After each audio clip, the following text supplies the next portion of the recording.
At Food Revolution Network, our mission is healthy, ethical, and sustainable food for everyone who eats. We want kids to learn about healthy food in school. We want doctors to learn how nutrition impacts health in medical school. We want the routine use of antibiotics banned from factory farms. We want a world where everyone, regardless of their ethnic or economic background, has knowledge of and access to healthy food for their family. We want a world in which heart disease, cancer, Alzheimer's, obesity, and diabetes are rare, and in which vibrant health is the status quo. We're spreading the word and standing for change. Join this movement and support this mission. Welcome, everybody. So glad you are here with us today. I am Ocean Robbins. So honored to be your host for day 2 of our 3-day plant-based workshop. Whether you're returning from yesterday or joining for the first time, whether you are a long-time plant-based movement advocate or you're just kind of checking out the waters and exploring, you're welcome. You've stepped into something meaningful, something hopeful, and something, as you will see today, deeply needed. I'm thrilled to once again be joined by my colleague and our plant-based coaching certificate program director, Tracy Garrigan, along with an incredible lineup of faculty and of coaches. Yesterday was all about the spark, why change is needed, and how to start. We explored the power of plant-based nutrition to prevent and even reverse many of today's leading chronic conditions. We looked at heart disease and type 2 diabetes and cognitive decline and so much more. We busted through myths and we began to explore how coaching brings this knowledge to life. And for those of you who were here yesterday, you saw a powerful demonstration of coaching in action. Today we step into the shift, building the skills for real transformation. Because knowing what to do is not the same as doing it. And today we focus on the how to turn intention into action, how to build a mindset and skills and confidence that support lasting change. Now tomorrow, our final day of this workshop, we will move into the launch, making your career your calling. You'll learn how to help others by growing a coaching practice that can align with your passion and your purpose. Whether you're just starting out or you're ready to level up, Day 3 is all about stepping into your leadership as someone who walks, talks, and supports others in all things self-care. So let's take a moment now to settle into this precious moment together. You can shut off, if you're so willing, other potential distractions, and let's ground ourselves in the intention and the agenda for today. So if you'll join me right now, I invite you to take a deep breath in. And one big exhale. And let yourself arrive in this moment with a community of people. More than 25,000 registered for this workshop. All standing together, learning together how we can support healthier people and a healthier planet. Now, a bit about me, in case you don't know. I'm Ocean Robbins, co-founder and CEO of Food Revolution Network, which is a global community of more than 1 million members. And I want to take a moment to share a little bit about our mission, which is simple but profound. We want to help people take charge of their health and their lives through the power of food. Since 2012, we have built a global community, more than 1 million strong now, that is rooted in the belief that food should be nourishing for our bodies, should be sustainable for our planet, and should be aligned with our values. For me, this mission is very personal. As many of you know, my father, John Robbins, sparked a movement with Diet for New America. He passed on June 11th, and I carry his legacy forward every day, and we are carrying his legacy forward right here and right now as we continue the work of building a healthier and a more compassionate world. Out of all of FRN's projects, he and I always felt that the plant-based coaching certificate was incredibly special because this program is designed to empower people like you to bridge the gap between knowledge and action, and to bridge the gap between being just purely focused on self to also focused on activism, engagement, and changing the world for the better. Our goal with this workshop and with our plant-based coaching certificate training program is to equip passionate change makers with clarity and with confidence and with skills to create a lasting difference in their lives and in the lives of those to whom they are connected and whom they serve. So I want to reaffirm again what this workshop is all about for you as we move into day 2. This is more than just a series of presentations. It's also a window into what's possible when we combine knowledge, skill, and heart to create real lasting change. Today, Dr. Aisha Sherzai will be showing us how a whole food, plant-based lifestyle can help prevent and even reverse disease. She'll be sharing more about brain health. And then we're also going to hear from Howard Jacobson, PhD, who will help us look at how coaching helps us move from knowing health information to actually applying it in our lives. He'll explore how adopting a coaching mindset that's rooted in empathy and curiosity and empowerment can help people move from intention to action and can help us overcome the blocks that hold us back. A coaching mindset, as you will see, applies in coaching sessions and in so many other situations. And I'm going to be sharing the vision that drives Food Revolution Network in standing for something big in the world. And we're going to reflect together on how our food choices affect not just our health, but also the health of our society and our planet itself. Finally, you will get to witness a live coaching demonstration with plant-based coaching certificate graduate, Coach Phyllis Leone, and her client, Philippa, moderated by our wonderful coach mentor, Makini Duewa. And these demos are one of the most powerful ways to experience what truly transformative coaching looks and feels like. Today's featured skill is reflecting and reframing. So I am just so excited to be here with all of you, and I am so grateful that we have this time together. This is why we created the Plant-Based Coaching Certificate, because we want to build a bridge between knowledge and action and between intention and impact. Our program is built on a simple but powerful model for change, combining nutrition expertise, coaching skills, and impact strategies. And that's how we turn knowledge into action and intention into transformation. This workshop gives you a glimpse of that action, because when it comes to reclaiming our health, change is not optional, it's essential. And the world needs more coaches who are ready to help people bridge the gap and make a difference. You don't need to be a doctor, you don't need to have all the answers, you just need the willingness to show up with presence, with compassion, and with a commitment to walking alongside others as they discover their own intrinsic motivation and their own path to well-being. You also need some skills, and they are very learnable. Everything you'll see today, from the presentations to the live coaching demo, is part of how we train powerful, effective coaches through Plant-Based Coaching Certificate. Whether or not you decide to join our next cohort, we hope you'll walk away from this workshop with tools you can use right away in your own life and in the lives of others. Because at the end of the day, coaching isn't about fixing, it's about empowering, and that's what today is all about. Of course, nothing we share today is medical advice. It's nutrition education and coaching insight. Always consult with a qualified healthcare professional for your specific medical guidance and needs.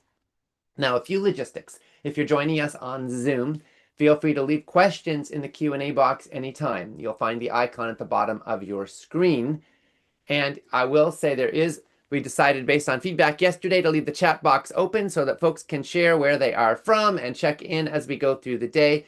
Please be advised that the chat box will not be something that our leadership team is able to monitor, because we need to focus on the presentation. And so we're not going to answer questions that may come up in the chat box. We will answer questions in the Q&A box. So post in the Q&A box if you have questions for us, and we'll get to them as we go later.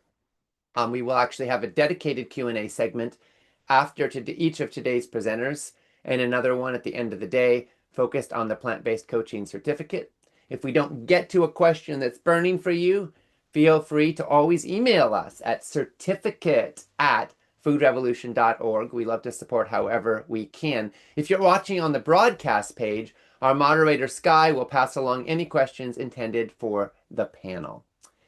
And we created a special workbook for this workshop. It's a space to capture key takeaways and reflections. We'll drop the link in the chat if you're on Zoom, and you'll also find it on the broadcast page if you're on the broadcast page.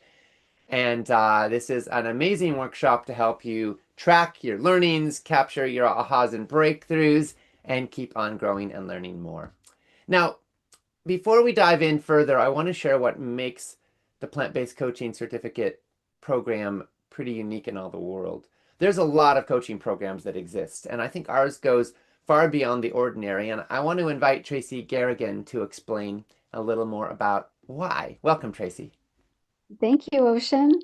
Yeah, there are a lot of coaching programs out there, and we've taken a close look at most of them, but none of them offer the depth and comprehensive approach that we take at PBCC. So, what sets us apart isn't just what we teach, but how we teach it. At the heart of our program is a human, heart-centered approach.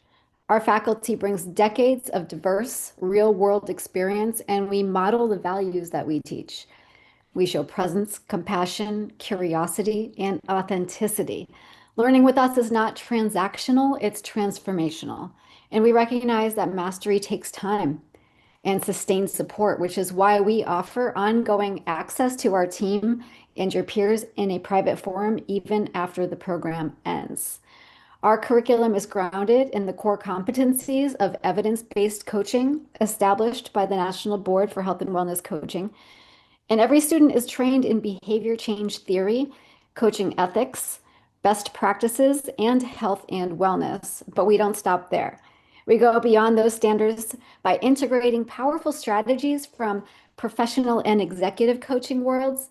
So our graduates coach with confidence, they can communicate with clarity, and inspire lasting transformation. What also makes this training stand out is how practical and ready to use it is.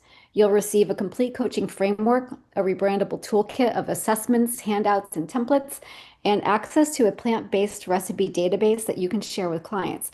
So we don't just teach coaching, we equip you to start coaching right away. Speaking of recipes, it's time to get to our first presentation today. The incredible Dr. Aisha Sherzai. Dr. Sherzai is a leading neurologist, brain science researcher, and co-author of the best-selling books, The Alzheimer's Solution, The 30-Day Alzheimer's Solution, and as co-director of the Healthy Minds Initiative, she is dedicated to advancing cognitive health. Dr. Sherzai also co-created the NeuroPlan, a customizable program that leverages technology and research to enhance brain wellness. A dynamic speaker, she hosts the popular Brain Health Revolution podcast and has been featured in major media outlets like ABC News, CNN, The Wall Street Journal, just to name a few. She also happens to be a secret genius in the kitchen. We love watching her create amazing, delicious recipes. So Dr. Sherzai will stay on after her presentation to answer a few of your questions. So please, now is the time to shift your focus to that Q&A box. That's where we will take your questions, and you can drop them at any time during her presentation. And now I'd like to welcome Dr. Aisha Sherzai. Good morning, everyone. How are you all doing? It's good to see you, Ocean. Wonderful. Thank you We so don't much. see your camera, Aisha. It's so good to. Oh, wait, there you are. Yeah. Okay, great, great, great. I saw you on there twice. Okay, yes. Hi, it's good to see you too. Hi, Ocean. How are you? Thank you I'm so much for having me. It's so wonderful to see you always. good to be with you. Thank you. Thank you. I'm excited to be here, and congratulations on creating this platform to share such empowering and hopeful message with everyone. And I'm so grateful to be a part of it. I'm so glad that you are. And I think we're gonna do this. If we can do an interview format if you like, but actually I think we were gonna just let you do a little presentation if that works for you. We'll just let you. I think you got some slides, right? I do. I thought it would be Okay. fun to actually show some visuals as well. You're my brother, Ocean. You and I can chat forever, but just Yes. to keep things in line and organized, I put some things on a slide, and I'm just going to go ahead and share it and talk about Hey. it and give everyone an opportunity to ask questions later on. Sounds good? You sounds great. All right, let me just go ahead and open this up. Technology is always a little bit tricky, but hopefully it's going to show. Are my slides showing? It says, well, no. Oh, there we go. Yes, we got Okay. them. Okay, seems like there's always a little bit of a lag, but hopefully. All right, so I'm just going to take an opportunity to talk about the profound effect of nutrition on brain health. But it's not just brain health. We always say if you take care of your brain health, you've taken care of the rest of the body as well, because your brain is such an incredibly energy hungry organ that when you do the right things for your brain cells and your brain, you've done the right things for your body as well.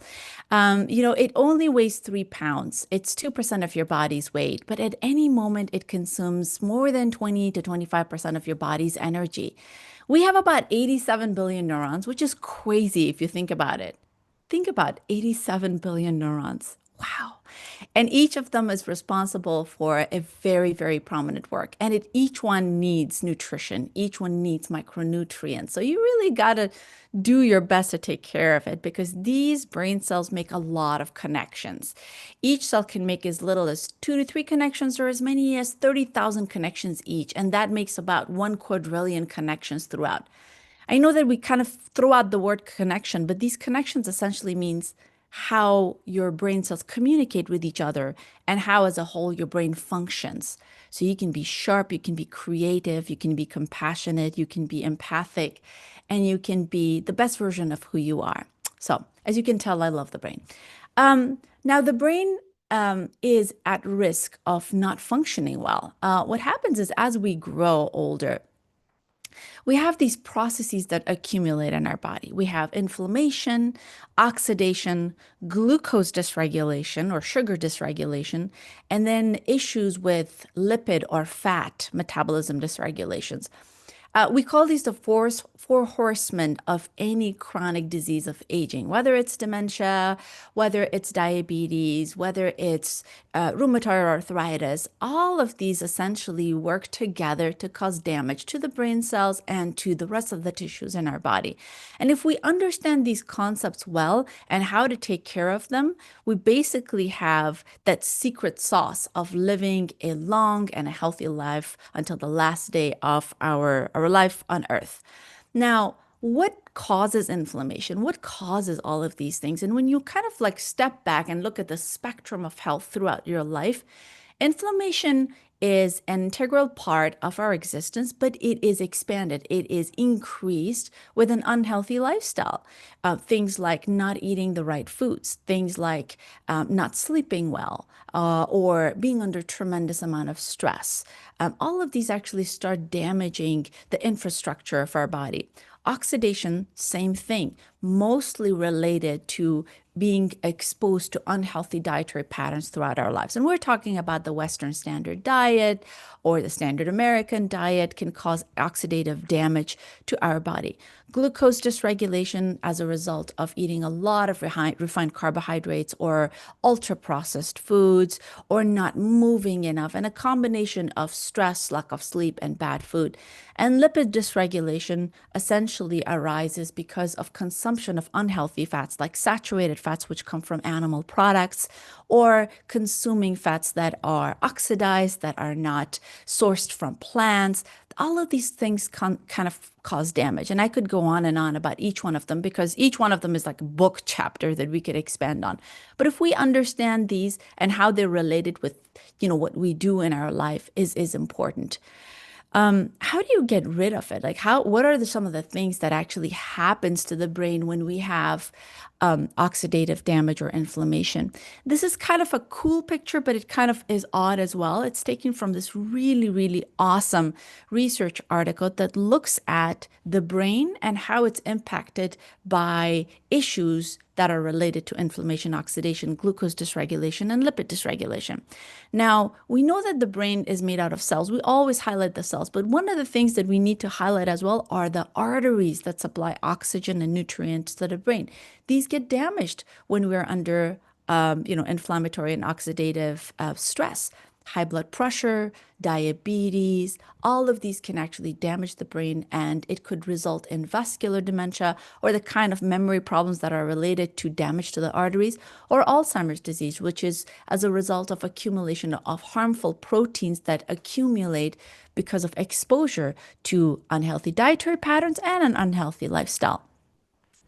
And these vascular damage and the accumulation of proteins can start not necessarily at the beginning of when people start having memory problems. It actually starts accumulating 10 to 20 years before even the first sign or symptom of memory problems.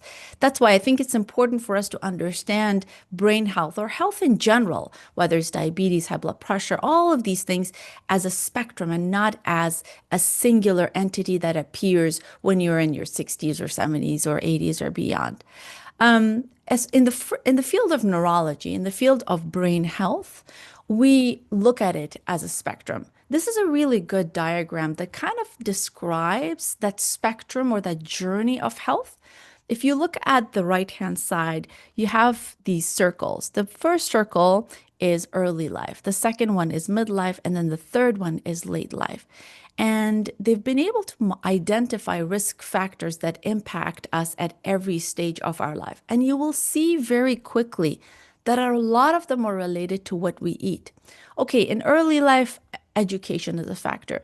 They put education there, but actually keeping your mind active. But in midlife, if you look at it, things like high LDL cholesterol. Now, high LDL cholesterol is related to what you eat. If you consume saturated fats, which I will show some studies later, your LDL cholesterol will go up. But if you eat fiber and plants, your LDL can go down. And we have tremendous amount of data that shows that. That is a huge risk factor for brain health and brain health diseases. Depression, not being able to take care of your mental health, physical inactivity, traumatic brain injury, diabetes. Diabetes is directly related to what we eat. And as you may have heard, Ocean and the Food Revolution Network have shared so much information in the past of how we can manage and even reverse diabetes with a healthy dietary factor. You will know that this is something that is related to diet. Smoking, sometimes smoking is also kind of like fixed in the realm of diet as well, because it's something that you intake can harm the brain. Hypertension is another one. We know that when we eat fiber, we know that when we eat plant-based diet, a food that is packed with micronutrients and antioxidants and anti-inflammatory foods can lower our blood pressure and in turn take care of our brain health. Obesity in itself is another risk factor, cognitive decline and dementia, and of course, alcohol. In late life, we have things like social isolation, air pollution, vision loss, but a continuation of all of these midlife risk factors also impact us late life as well. So the modifiable risk factors, thankfully, are way more than the non-modifiable ones like age or genetics. But even your genetics, we use the term epigenetics, which means that you have an impact in turning on and off your genes by what you eat and by what you avoid.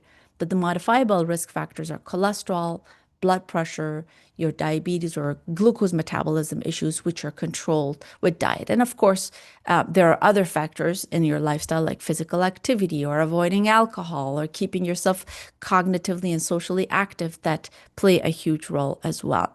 This is a really cool research that was published a few years ago about how your genetic risk can be modified by what you eat and your lifestyle. So they took a pool of people who had the risk of developing dementia. They saw that when they had the genes, they had a 60% higher risk of developing dementia. However, if they ate poorly and if they lived an unhealthy lifestyle, that risk jumped to 360%. But, after doing some statistical modeling and some mathematics, they found out that when those unhealthy risk factors were removed from the formula, the risk of developing dementia fell to less than 30%. That shows the huge impact of what you eat and how you live on your genetics and your dementia risk, which is probably one of the best news because we always think that if a loved one, whether it's a grandparent or a parent, had dementia and cognitive decline, we are bound to have that as well. That is probably one of the most common myths out there. But yet, no, we have data that if we live a healthy lifestyle, we actually avoid these awful diseases. There was another study that looked at a dementia risk score. And one of the biggest element of that score was the MIND diet, which I will talk about in a bit. and minimizing alcohol, along with exercise, smoking cessation, and cognitive engagement. And when you look at the mind diet is essentially a form of a plant-based diet, which I will touch on just very quickly. So in this research, they found out that compared to those who adhered to none or at least one of these factors in the dementia score, those who adhered to 2 to 3 lowered their risk by 37%. Those who adhered to 4 to 5, almost all of them, reduced their risk of developing Alzheimer's to 60% or lower, which is fantastic. See, we almost see a dose response relationship with living a healthy lifestyle and eating a healthy diet and living a healthy lifestyle.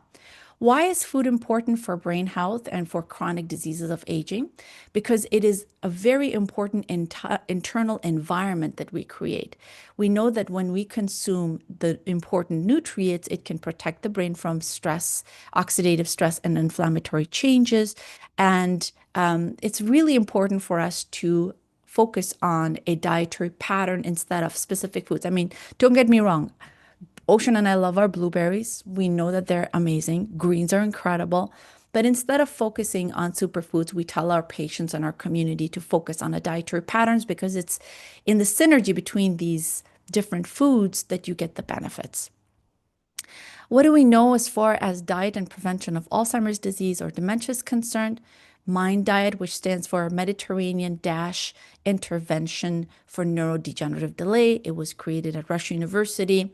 That dietary pattern has been studied extensively, and we know that it's associated with lower risk. It highlights mostly plant-based foods, and it limits foods that are high in saturated fats like cheeses and butters or cream.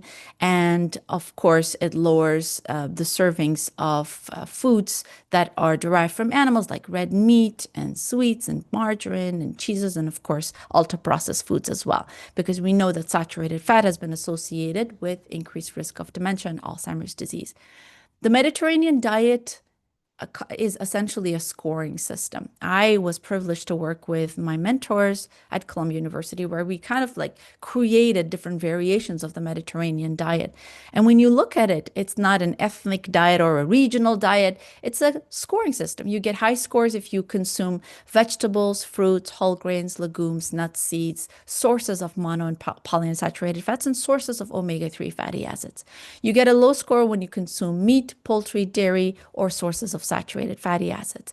The MIND diet is a more refined version of the Mediterranean diet. It has more whole grains, more greens, more berries, more nuts, more sources of polyunsaturated fatty acids, and less sources of saturated fats and wine as well. They actually cut down alcohol in the MIND diet.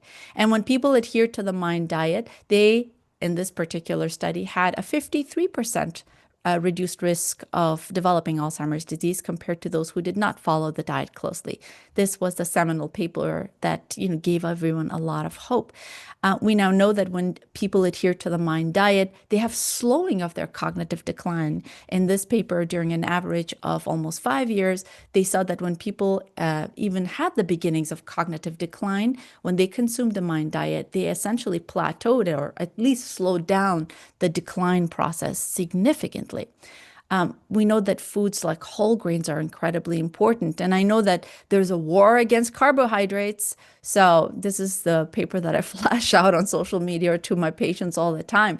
When people consume sources of fiber and whole grains in this particular paper, which was from the Framingham Offspring cohort, one of the largest cohorts studied in the world, they were followed for almost 13 years. They had 34% lower risk of dementia, which is the umbrella category, and 40% lower risk of Alzheimer's disease, which is phenomenal. Green leafy vegetables. I mean, I know that we can't really talk about nutrition and not mention how important green leafy vegetables are. In this particular study, people who consumed only 1 serving of green leafy vegetables, which is a cup of raw greens or maybe half a cup of cooked greens, had a brain that was 11 years younger compared to those who didn't consume green leafy vegetables. So, okay, fine, there is a superfood. If there is one, it's green leafy vegetables. And we know that when you consume, the rainbow or polyphenols or colored compounds in different fruit fruits and vegetables and whole grains. They're known for their anti-inflammatory and antioxidant qualities, and they improve brain health when they're consumed as part of a healthy dietary pattern. As far as fat is concerned, we know that saturated fats and trans fatty acids, which are found in processed foods, increase the risk of Alzheimer's disease, and this paper actually showed that compared to those who consumed fats derived from plants who had a lower risk. This other study actually showed that when people have their cholesterols creeping up over their lifetime, people with high cholesterol had a 57% higher risk of developing Alzheimer's disease, and even borderline high cholesterol increased the risk of Alzheimer's by 23%. Which means that if we eat more cholesterol-free, more saturated fat-free foods and foods that are high in fiber and polyphenols, you actually have a better cholesterol profile and lower risk of dementia. And we know the benefits for cardiovascular disease and cancer as well. What about supplements? We know that there is a handful of supplements that are important, like B vitamins, folic acid, vitamin D. But for the most part, if we consume our supplements or micronutrients, I should say, from our foods, whether it's vitamin A, C, E, it's best to get them from food compared to supplements. And that's what we've seen in studies over and over again.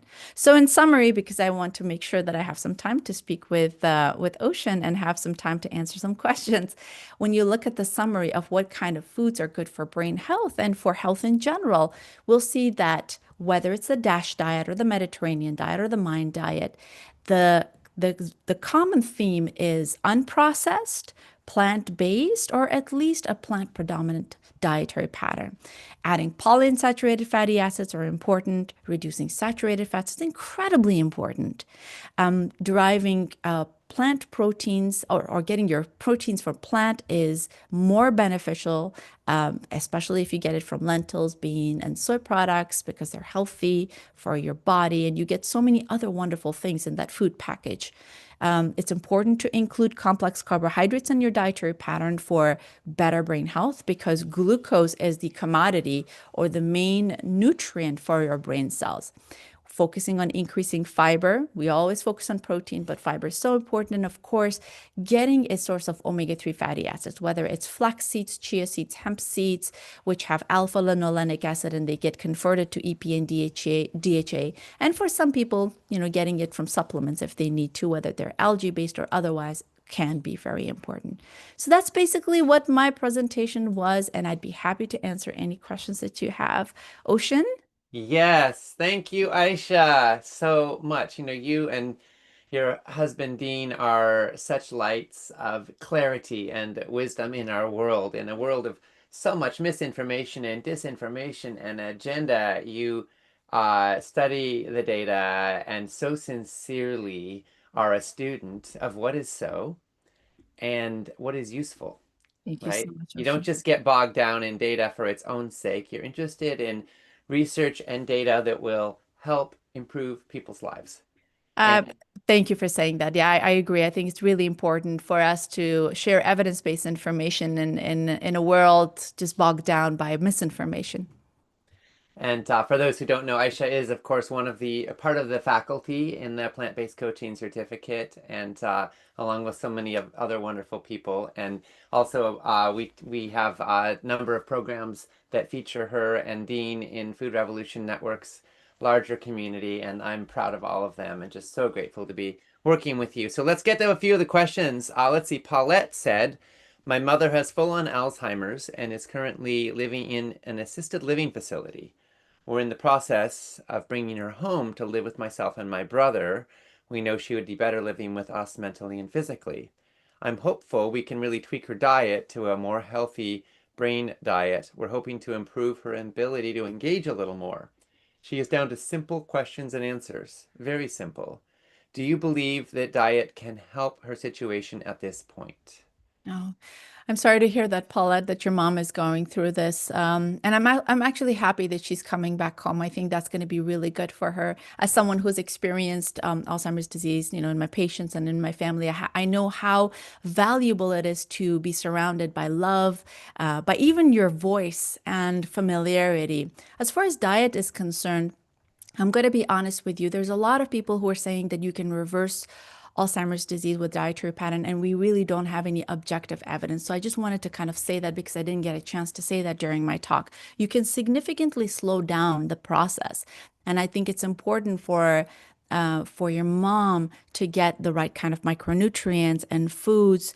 But the focus should be on keeping her engaged so that social activity and the physical activity is way more important and getting enough calories. Obviously, not bad food, but yes, we know that if she eats fruits and vegetables and she gets enough calories, that can slow down the process, the decline significantly. But right now, I'm just really excited that she's going to be with you and surrounded by love.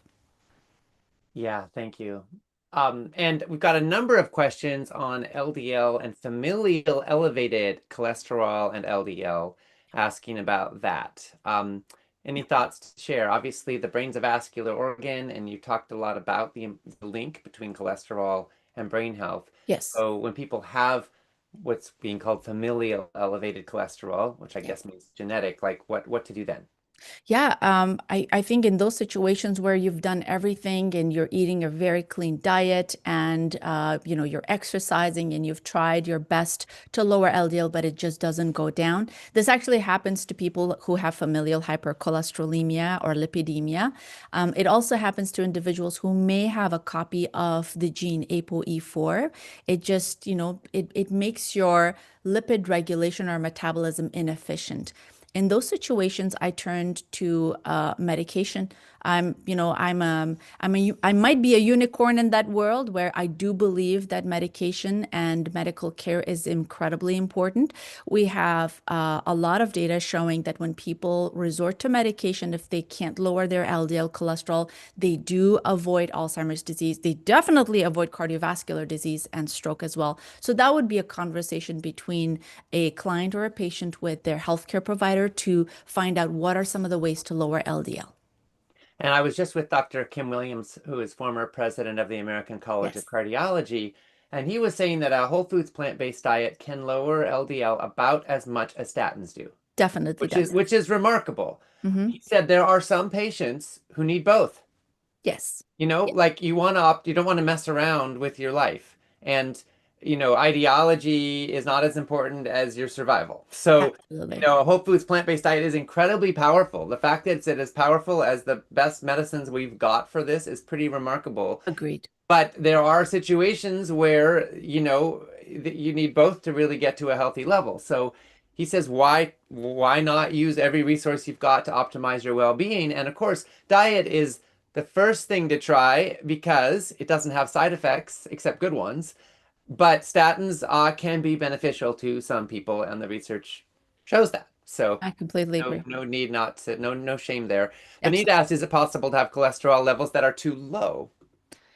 The quick answer is no. I don't think we have any cases of people with very low cholesterol that are seeing negative effects from it. As a matter of fact, there have been studies that have lowered LDL even down to, like 30s and 20s, and people are thriving and they have better arterial health and it's like nice and squeaky clean with no atherosclerotic disease. So we don't really have any evidence that it's bad for you. It's definitely not bad for the brain because that's a misunderstanding. People think that the brain is made out of cholesterol and fat, therefore you need some fat. Not that kind of fat. The kind of fat we need are omega-3 fatty acids and polyunsaturated fats, and we can get it easily from just eating a handful of nuts. Yeah, thank you. Justine added, there are, however, well-established and concerning side effects with statins. That's my major concern about them, as well as other medications. Yeah, 1 to 2% of the people have some muscle aches and pains, but for the most part, they're safe. Yeah, thank you. Let's see. Marielle said, I've heard that sugar is more addictive than cocaine. How true is that? And what happens to the brain when the diet is too high in sugar? So sugar is not more powerful than cocaine. Cocaine modulates the brain. It does incredibly strange things to the brain, but it definitely is difficult to let go of hyperpalatable foods that have sugar in them. But thankfully, it's a habit. and it can change. And we've seen it over and over again that if you expose yourself to, foods that are sugar-free, that are wholesome, that are unprocessed, your taste buds get used to it, your brain gets used to that kind of new state. It takes some time. And I think that's why it's so important to coach people and to guide them towards the right place. What does sugar do to the brain? Refined sugars are they cause damage to the arteries and to the infrastructure of the brain if consumed on a regular basis. They can actually impact your focus and attention. It's really difficult for you to memorize and be the best version of who you are if you always consume refined carbohydrates. So we actually have evidence from that people say, for example, we have studies that show that if you drink, beverages that are packed with sugar, that it can impact your focus and attention, especially in youth and children as well. So it's always best to take your time and get rid of them on a slow and in a safe way. Yeah, thank you. We have another question. It says, had heard from a plant-based nutritionist that supplementing omega, DHA, and EPA isn't necessary because it's easy to get enough ALA in the plant kingdom. And if you worry about your ability to convert ALA to DHA and EPA, you should know that your adipose tissue contains 20 to 60 grams of DHA and EPA, which you can draw on. You only need 3.8 milligrams a day, which means you have a 14 to 36-year reservoir to draw on. Could you share your thoughts on this? To the best of our knowledge today, and this is a field that is still being studied, and I'm happy to have some really cool friends who are doing a lot of wonderful research on it. Namely, at USC, Dr. Hussein Yassin is looking at the impact of 1 gram of DHA per day, 1 gram or more of DHA per day on brain health over a long period of time. But to the best of our knowledge today, we know that some people need to supplement, and it may not be enough just to rely on chia and flax seeds, especially for individuals who are on a whole food plant-based diet, or they're vegan, or they decide not to consume animal products. Like myself, I don't eat any animal products or fish. So I make sure that I take a supplement, an algae-based omega-3 fatty acids, because of my history of Alzheimer's disease in my family. Right now we know that the conversion rate can be slow, and it's not necessarily because you're eating a lot of, junk food or processed foods. We take it as an insurance policy. We will know more about it very soon with wonderful research coming out. Thank you. And we don't know with certainty about any of this because there's so much to learn. There are so many different factors. We just make the best call we can based on what we do know. We know that most people who don't eat fish have lower blood levels of DHA and EPA than we think is optimal based on what we see in studies is associated with long-term health outcome. Yes. So Sorry to it cut you behooves off, us to get our blood levels up based on that. But of course, not always does higher blood level equate to longevity or health outcome. We've seen this with some supplements like vitamin E, or beta carotene, where taking the supplement actually turned out to raise blood levels of nutrients, but lead to worse health outcomes. Yes. So we don't know with certainty, but in most cases, higher blood levels of critical nutrients like DHA and EPA seems to be a good thing. So based on what we know, it's good to get tested for it and or have a source of marine sourced long chain omega-3s coming into your body. Agreed. My confidence comes from 2 systematic reviews that we conducted a few years ago, one in children and youth and one in elderly. There were about 36 research articles over a span of 20 years to find out if supplementation can impact brain health. Although we didn't have very solid answers, not a yes or a no, but there was a trend that when you supplemented, especially at the 2 bookends of life, and especially for people who may have had a history of cognitive decline in their family members, that they benefited from it. But like you eloquently said, Ocean, it just depends on multiple different factors. Yeah. Justine's asked thoughts on an SOS-free, salt, oil, and sugar-free whole foods plant-based regimen. I mean, it's great, right? So salt, we know that salt can impact your blood pressure, it can raise your blood pressure, and it can cause some other damages. So reducing salt is important. Sugar, same thing. Refined carbohydrates are not associated with good health. As far as oil is concerned, I don't believe that we necessarily need to cut out oil. There's been studies showing that people actually thrive when they consume sources of polyunsaturated fatty acids, whether that's extra virgin olive oil or avocado oil. So I don't really have strong evidence to say oil is bad. No, oil can actually be good and part of a wonderful, healthy dietary pattern. It is high in calories, and for people who are cutting down on their calories or they want to lose weight, they should be aware of it. But I don't think we should vilify oil. Yeah. And here too, there's more to learn. There's a lot of research showing people consuming olive oil or avocado oil actually doing better than people who don't in various studies. But in all food cases, you got to say instead of what, right? Instead of what? What are they replacing it with? There was a fascinating study that Dr. Monica Agrawal conducted last year where she took people eating healthy, whole foods, plant-based vegan diets and had some of them add to that a couple tablespoons a day of olive oil and some not. And they all got better, by the way, in terms of their health outcome while they were in the study. But the olive oil eaters got better a little slower in Mm, terms of their cholesterol benefits, in particular, LDL mm, cholesterol. So it's, is it a superfood? Probably not. Could it have benefit? Depends on what it's replacing in part. And yeah, it does seem like for people who go SOS free, they're probably going to do well. But you do want to get healthy fats in there, yeah, right? From absolutely. somewhere. It doesn't have to come from oil, but it has to come from food somewhere. Let's see. We got, we're almost at time here, but so many great questions, folks. Thank you all. Um, let's see. What else do we can have one more. Are there specific B12 and algae-based DHA supplements you like best or recommend? Um, I mean, no, I don't really recommend brands, and I'm not really affiliated with any company. But just making sure that it is as local as possible. If it's created somewhere that is close to you, that's better instead of being shipped or transferred from some other places. Especially, fat capsules or omega-3 fatty acid capsules. They need to be stored properly because they can go rancid and oxidize. So that's the only factor that I look into. But there are a lot of great ones out there. Okay, thank you so much. Folks, My thank you all pleasure. for all your questions. We will keep answering some in the chat as we go through the day as best we're able. Dr. Aisha Sherzai, it is such a pleasure to work with you Thank you. and share time with you. Thank you for your wisdom and your insight and your brilliance. That's very And kind. please give our love to Dean as well. Thank you so much. We love you, Ocean. Thank you so much for everyone for being here. I really appreciate being a part of this. Have a wonderful day. Bye. You too. All Bye. right, everybody, we'll keep rolling because that was an amazing presentation. And we're moving right into our next one with Howard Jacobson, PhD. Dr. Howie Jacobson is an executive coach, a health coach, best-selling author, and co-author.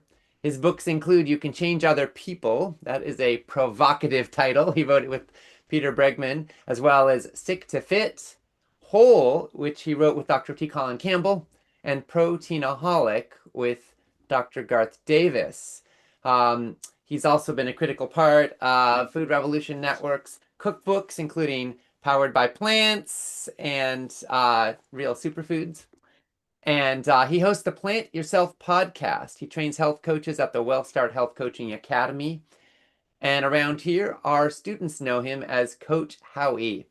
He's a lead faculty member and facilitator for the coaching pillar in the plant-based coaching certificate. Coach Howie's going to answer some questions after his presentation, so please feel free to drop your questions for him in the Q&A box anytime throughout his presentation. And now, welcome, Coach Howie. Thank you. It is so much fun to be here. And I'm supposed to like have my game day hat on, but listening to Dr. Aisha, I was just like taking notes and thinking about that. Like I have to switch from consumption mode to production mode. Um, so if can folks see me? I'm not quite sure. Is everything working all right in terms Yeah, of? we are seeing you, except now All we're right, seeing me because I'm talking. But when I stop talking, we'll see gotcha. you again. Okay, so now the question is, do you see my presentation. We see your slides with you, a little circle of you in the top. Yeah, that's mini me. Mini So me. Okay. great. So what I want to talk about is coaching is actually an incredibly counterintuitive activity. It's not something that comes naturally to most of us. And because of that, it's very easy to get to when we try to help people who we want them to change. We may want them to change because we love them and we see them doing self-destructive things with their diet and lifestyle.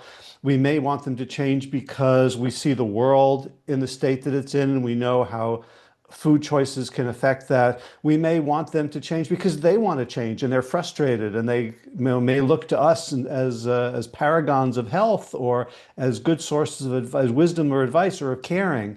And the things that human beings naturally try to do often have blowback, often have unintended consequences that make things worse. So, and I think that one of the large issues is we think that if people just know it, they'll do it.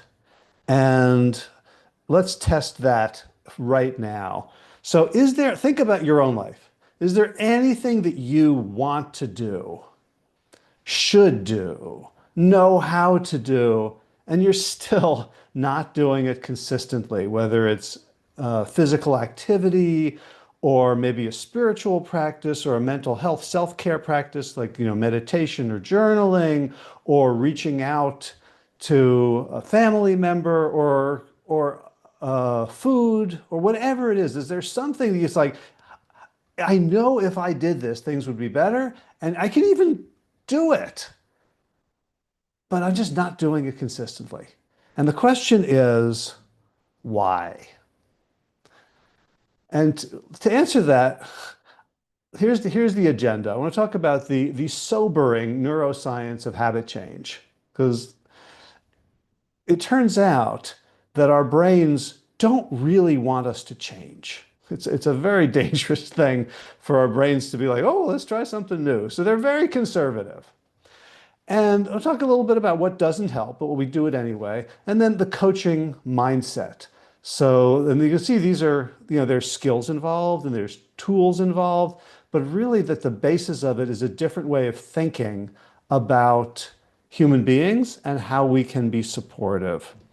So every time you see a slide with this yellow background, I want to get personal.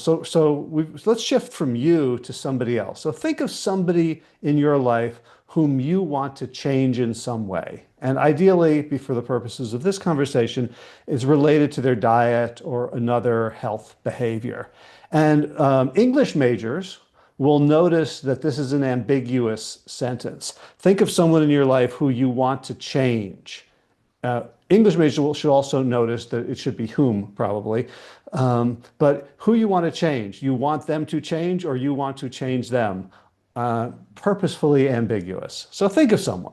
And you can think about where they are right now, the kind of behaviors and habits that they're doing that are reinforcing it or preventing them from changing it. You can get in touch a little bit with your own feelings of care, of worry, of frustration, of fear, of anger, of respect, of overwhelm, whatever. Right? Let's just kind of let it in a little bit and we'll work through it. So this isn't something you have to be. Oh, someone says who is accurate. Woohoo! Not my area of expertise. So with that person sort of occupying a few percentage points of your brain, let's move into part one, the sobering neuroscience of habit change. And we're going to talk about the hungry, hungry brain. We're going to talk about it very briefly because Dr. Sherzai already did a great job on that. Imagination dragons and slipping into the future. So the hungry, hungry brain. I like Dr. Sherzai's picture better. Right? Tiny mass compared to 2 to 3% of the body weight, but up 20 to 25% of the body's energy. So what this means is the brain is always trying to downregulate itself, because the more it thinks, the more it worries, the more it's active, the more food it has to go out, it has to tell the body to go out and find. And, back in the day, food was sometimes scarce. It wasn't as plentiful as, 24-hour delivery or, convenience foods or stores open all the time and lots of cheap calories. So the hungry, hungry brain, whenever it could create a shortcut, it would. And habits are essentially shortcuts. The fancy word would be a behavioral heuristic, but a habit is basically, oh, this worked. It solved a problem, and and because it worked, I'm going to keep doing it. And I'm not going to think about it anymore. It's just locked in. And that's great when the habit is, waking up in the morning, stumbling into the bathroom, brushing your teeth, showering, shaving, and you haven't used any energy. You haven't expended any energy. Or if you get in a car and you drive somewhere and you realize you weren't paying attention at all consciously to where you were going. You just got there, right? That's your brain conserving energy. The problem with this is that we can get into habit loops that involve things that aren't so good for us. So when I was a little kid, I would, skin my knee, or kids would pick on me, and I'd be very sad. I'd go home, and my mom would make me feel better with a sweet snack. It was either, a piece of chocolate or some Grunning's ice cream from up the hill in South Orange. And so I quickly discovered that when I had sugary foods, I felt better. My mood improved. My brain takes that in. It doesn't take a lot of repetitions to get that message. And so all of a sudden I have a habit, I have a solution. I feel sad, I feel bad, I feel frustrated, I feel angry, I feel worried, I feel whatever. As long as it's not a really happy feeling, I'm going to go fix it with sugar. And that habit has served me really well in terms of the symptom, right? In terms of feeling bad, feel better. It hasn't served me very well in, of course, lots of other ways. And I've spent a lifetime learning ways to deal with it, mitigate it, overcome it, extirpate it.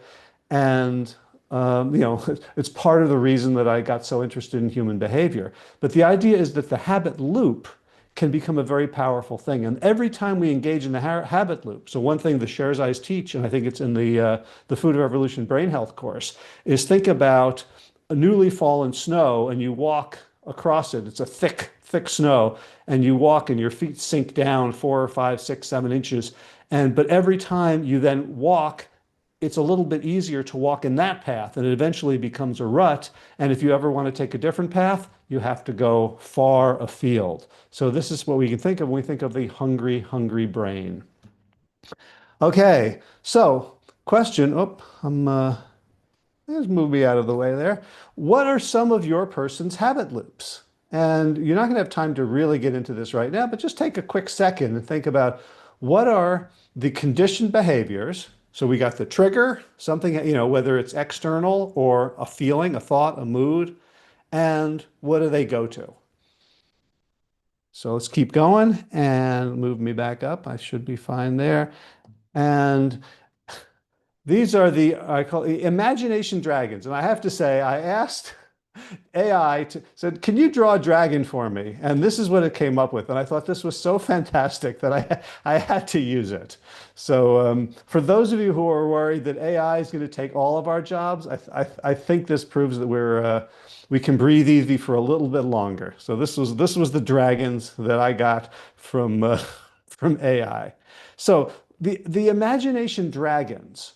So we have, right, humans have this incredible brain. We can imagine things. We can picture things that aren't even there. We can think about the past with such clarity that it's almost like we're reliving it. The past doesn't exist except in our mind. We can think about the future. We can worry about what might happen. I think Mark Twain said, I've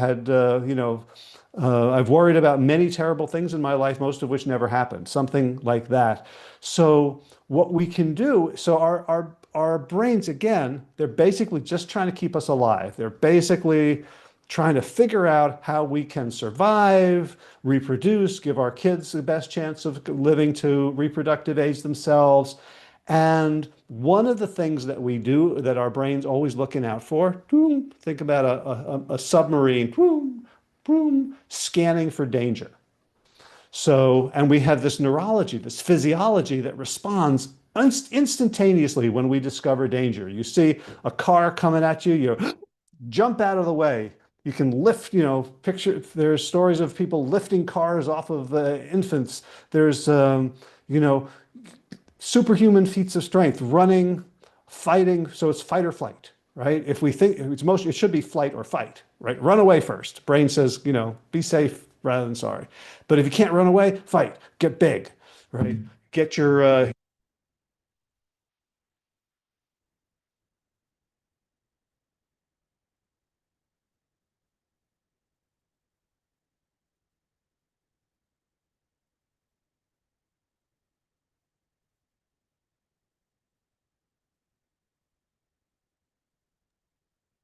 Hi, Howie. I'm sorry to interrupt you, but after you said get big, we lost your audio. huh, There, you're back. All right. Okay. I'm back. You're back. Okay, well, let me check which thing so I make sure I speak. Okay, so I'm into the AirPods now. All right. I'll ask later if the quality is much worse because this was an expensive microphone. So I hope it sounds worse now. Okay, No, back to our story. I'm not sure where I cut out, but basically we have this physiology that responds to threat, to lethal threat, imminent danger to our lives and to the lives of those that we're close to, which usually we would have been related to. So genetically, it makes sense that we want to save them too. So a boulder rolling down a cliff towards us, we are very useful to have this threat response. A predator pouncing, loping across the savannah towards us, very useful to have this fight or flight stress response. But we can have this fight or flight stress response over an email, over a glance, over our own thoughts. We can become anxious about the fact that we might be anxious, right? We can have the idea that we could, what if I have a panic attack? And that can actually lead to a panic attack. So our ability to imagine things means that we can create all sorts of scenarios in which we're stressed out. And one of the things that happens when we're stressed out is that we lose the ability to make long-term decisions because by definition, a stressful situation is an immediate lethal threat. So we put all our energy into how do I survive? One way to survive, eat a lot of calories right now, right? There's that ice cream, that chocolate bar. It's not just because it's a habit loop. It's also because we're going to fortify ourselves with sugar because that could give us the energy we need to engage in fight or flight. So the other thing that these dragons can do is we will have patterns in our life that we have learned that will keep us from doing things that we know how to do. So I'll give you an example of a client that I had. I'm going to make myself go away because we don't need me right now. I had a client who wanted to eat well, understood how to eat well, and her big problem was her child would offer her a cookie. Now we could say, well, one problem is why you're giving your child cookies, but let's stay focused on the child was giving her a cookie. This woman didn't want to eat a cookie, but she kept taking the cookie and eating it. So we talked about, okay, well, don't buy the cookies, or here's what you can do, say no, carry a healthy bar or an apple in your purse so you can say nothing was working. And then we started looking at what the cookie meant. And it turns out that she grew up in a very chaotic household. There was a lot of fighting, a lot of insecurity, of uncertainty. She was the oldest, and it was her job to keep everybody together. And in order to do that, she turned into someone who was always trying to make everybody else happy and always appease them. And unconsciously, her imagination dragon was telling her that if she did not accept that cookie from her child, that she would be harming her family, that she would be rejecting love, that she would be causing rifts. And so we can see that this can get very, very complicated. And it's far more than just saying, well, do this and everything will be fine. Because the imperative, the dragon that she feared of losing the belonging of the people around her when she was a small child would have been devastating. We can code lack of belonging in infancy, as a lethal threat. There's nobody to protect you, but the dragons can stay with us our whole lives. So, quick question: what do you suppose your person's bad habits might be protecting them from? What might be some of the dragons that they are bringing into the present moment that you can't see them? They aren't really there objectively, but they are really there living in their nervous system and in their memory. Okay. Third one, slipping into the future. So fans of Steve Miller will be humming that song right now. The idea is that, so we're at the end of August 2025, and it's very clear. September 2025, it's a little clear, but as you can see, as we move down this calendar, it gets fuzzier and fuzzier and fuzzier. And this is a neuroscience finding that's using behavioral science called future discounting, which basically means the farther it is in the future, the less we care about it. So what's in front of me feels really, really important. And the future, just even if I think about it, it just doesn't have the same hold on me. So I've got the ice cream today, and I want to lose 20 pounds for beach season or for the wedding, or I want to, drop my A1C so I no longer have to be on insulin, or like all those future goals tend to get blurry and fuzzy when compared with the thing that I'm doing right now. So if the thing I'm doing right now makes me feel good in the moment, in a fight or flight kind of, gives me that nice state, it's very, very hard to get the math to work out to be motivated by future goals.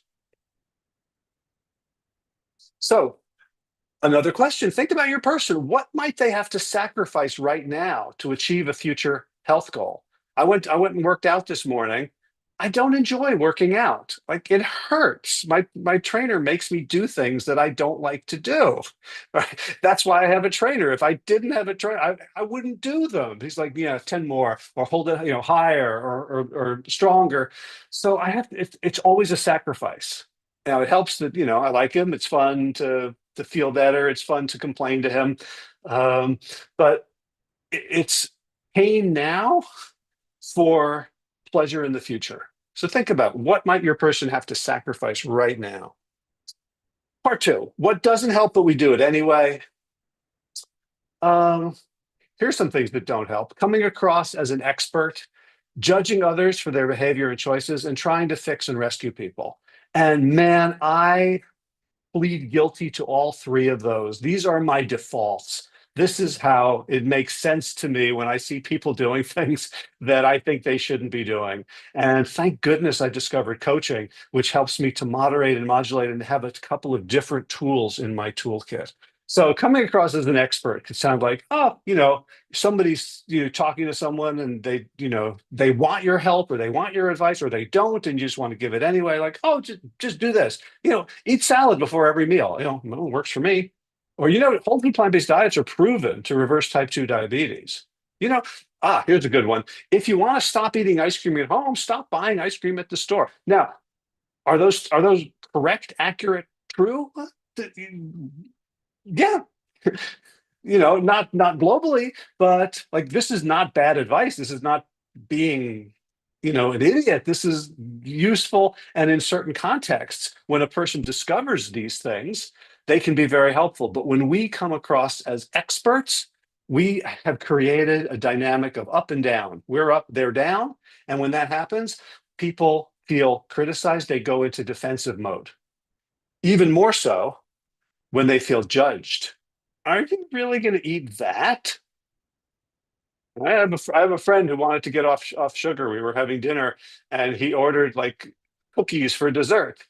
And I couldn't help but I said, I thought you didn't want to eat cookies, sugar anymore. And he's like, called the waiter, bring me 2 plates of cookies, right? We have this need for autonomy, and we feel judged. It just, rears up.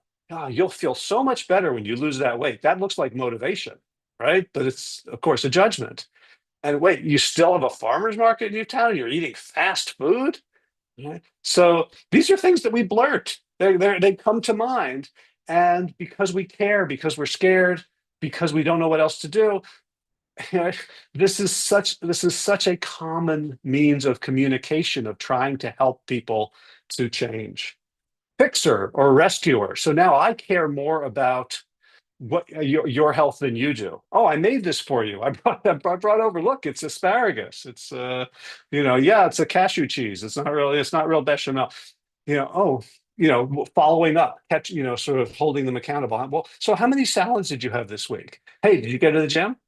And then when they push back, we can tell we're being a fixer or a rescuer, because we get frustrated and irate. Well, I'm just trying to help. So that doesn't work. Somebody said to Linda, I can definitely relate to that. Good. I'm happy not to be alone. This is not just. I hope this is just not confession. So the coaching mindset, and there's a broad coaching mindset. These are three things I just wanted to talk about that I think are very fundamental. So first of all, mindset is at the bottom of this triangle, because there's also skill set and tool set. So the coaching tool set, and this is all stuff we're going to learn in the course, and much more. That's why there's an etc. at the bottom, right? Building rapport. I'm going to throw myself back in the top here. How to motivate people, how to help people set goals, how to help people plan for contingencies when things might not be going the way they think, how to reframe the way they're thinking about things right now so they have more cognitive flexibility, how to brainstorm new ideas with them so they're not stuck in the same old patterns, how to debrief what's happened so whatever they've experienced and experimented with, they learn from. How to hold accountability without becoming their rescuer or their fixer, et cetera, et cetera, et cetera. So we need a tool set to be an effective coach. We also need a skill set. So if you think about, I've had carpentry tools for a long time, but I don't have the skills to use them. I would never be able to cut the board, at a right angle. So, we need not just the tool set, we need a skill set. We need to practice so we can do them. When we achieve proficiency, we know when to do them, which tool to use, rather than just pick one out of a hat. And then when we achieve mastery, we can adapt those tools and invent new ones. But both of those live on top of the coaching mindset. And so here are the 3 C's that I want to leave us with: curiosity versus being the expert, coherence versus being the judge, and competence versus being the rescuer. So let's look at each of those. Curiosity. Look at AI. Look what a better job it did when I said detective holding a magnifying glass. So it improved from one moment to the next. So curiosity.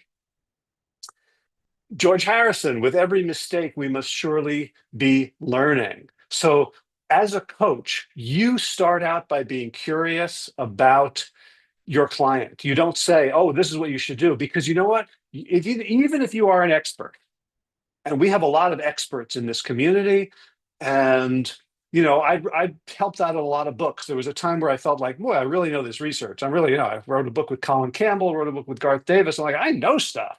I'm an expert. But the thing I wasn't an expert on was the other person and their life. And that was the most important thing. If we want to coach, they are the expert. And we draw their expertise out of them by asking curiosity-based questions and modeling curiosity so that with every mistake, they get to learn.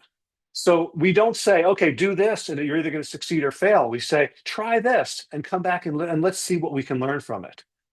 When I have coaching clients and they come back and they're like, wah, wah, wah, I failed. I'm like, wonderful. We got a whole bunch of new data. Let's unpack it. Tell me about it. What happened when you went out to dinner with your friends that night? What was on the menu? When did you sit down to order? Right. So I'm just like, oh, like this is like a brand new Netflix whodunit, and I'm so excited.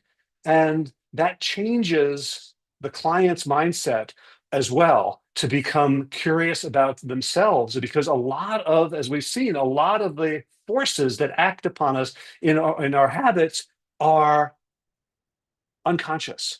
And so becoming curious can allow us to gain a wider perspective, awareness. Without awareness, there's no way to change these patterns. So, quick question. What questions about your person's life and experience don't you know the answer to? And again, for English majors, apologies for ending that sentence with a preposition. Coherence is the idea that their behavior makes sense. Now, when people come to you for coaching, or when they're really upset about how they're behaving, they don't believe in coherence. They say things like, "What's wrong with me? Why can't I do this? I have no willpower. I have no self-control. I'm lazy. I keep forgetting. And they're beating themselves up. And when we come with coherence, with curiosity, then comes coherence. We can say, tell me, like the way I talk to the woman with the child with the cookie. Tell me about what does it mean to you when your child smiles and holds out that cookie? What would happen if you said no at that moment? She's like, oh, I feel so bad. Well, why? And it's like, like it all made sense. Their history, their current circumstances, the state of their nervous system, the resources that they have, people's behavior always makes sense. And that is not only a powerful perspective, because if it makes sense, then we can change it when they see it no longer makes sense. So this woman updated. She's like, oh, I'm not 3 anymore. I'm not 5. I'm not 7. I'm not at the mercy. And all of a sudden, her brain gets to update and says, I'm not at risk if I say, oh, sweetie, thank you for offering mommy a cookie. I'm not gonna have it right now. You have it. Right? And then even later saying, I can say no to my daughter because I don't have to have her like me every single moment of the day too, right? It can cascade. So behavior is coherent. And the other beautiful thing about when people discover that their behavior is coherent, they also take agency. Like it's not happening to me. I'm not being mugged by these impulses. I created them, and I created them for a good reason. They were protective, they were helpful, they got me to where I am now. And because I created them, I can uncreate them. It's a very powerful stance. So you take your dragon, AI, again, better and better every time I ask. Now, instead of that dragon, breathing fire down your neck and keeping you locked inside in fear, ride that dragon and say, no wonder this is how I've been. And what's available for me now that I can see that I'm a grown-up, that I have different circumstance, that the world isn't the way I thought it was, right? All of us grow up in this very, very small data set, and we think that that's how the world is, right? Our family of origin, our community, and we move out into the world and we see the world's very different, but we still need to update that data set. So another question, how does this person's behavior make perfect sense based on their history? Competence. This is I think the most powerful part of coaching is we assume that the other person is competent. And, for those of us who are parents, that can be very challenging. Or for those of us who are humans, like we look at other people and go, why are they doing that? What are they doing?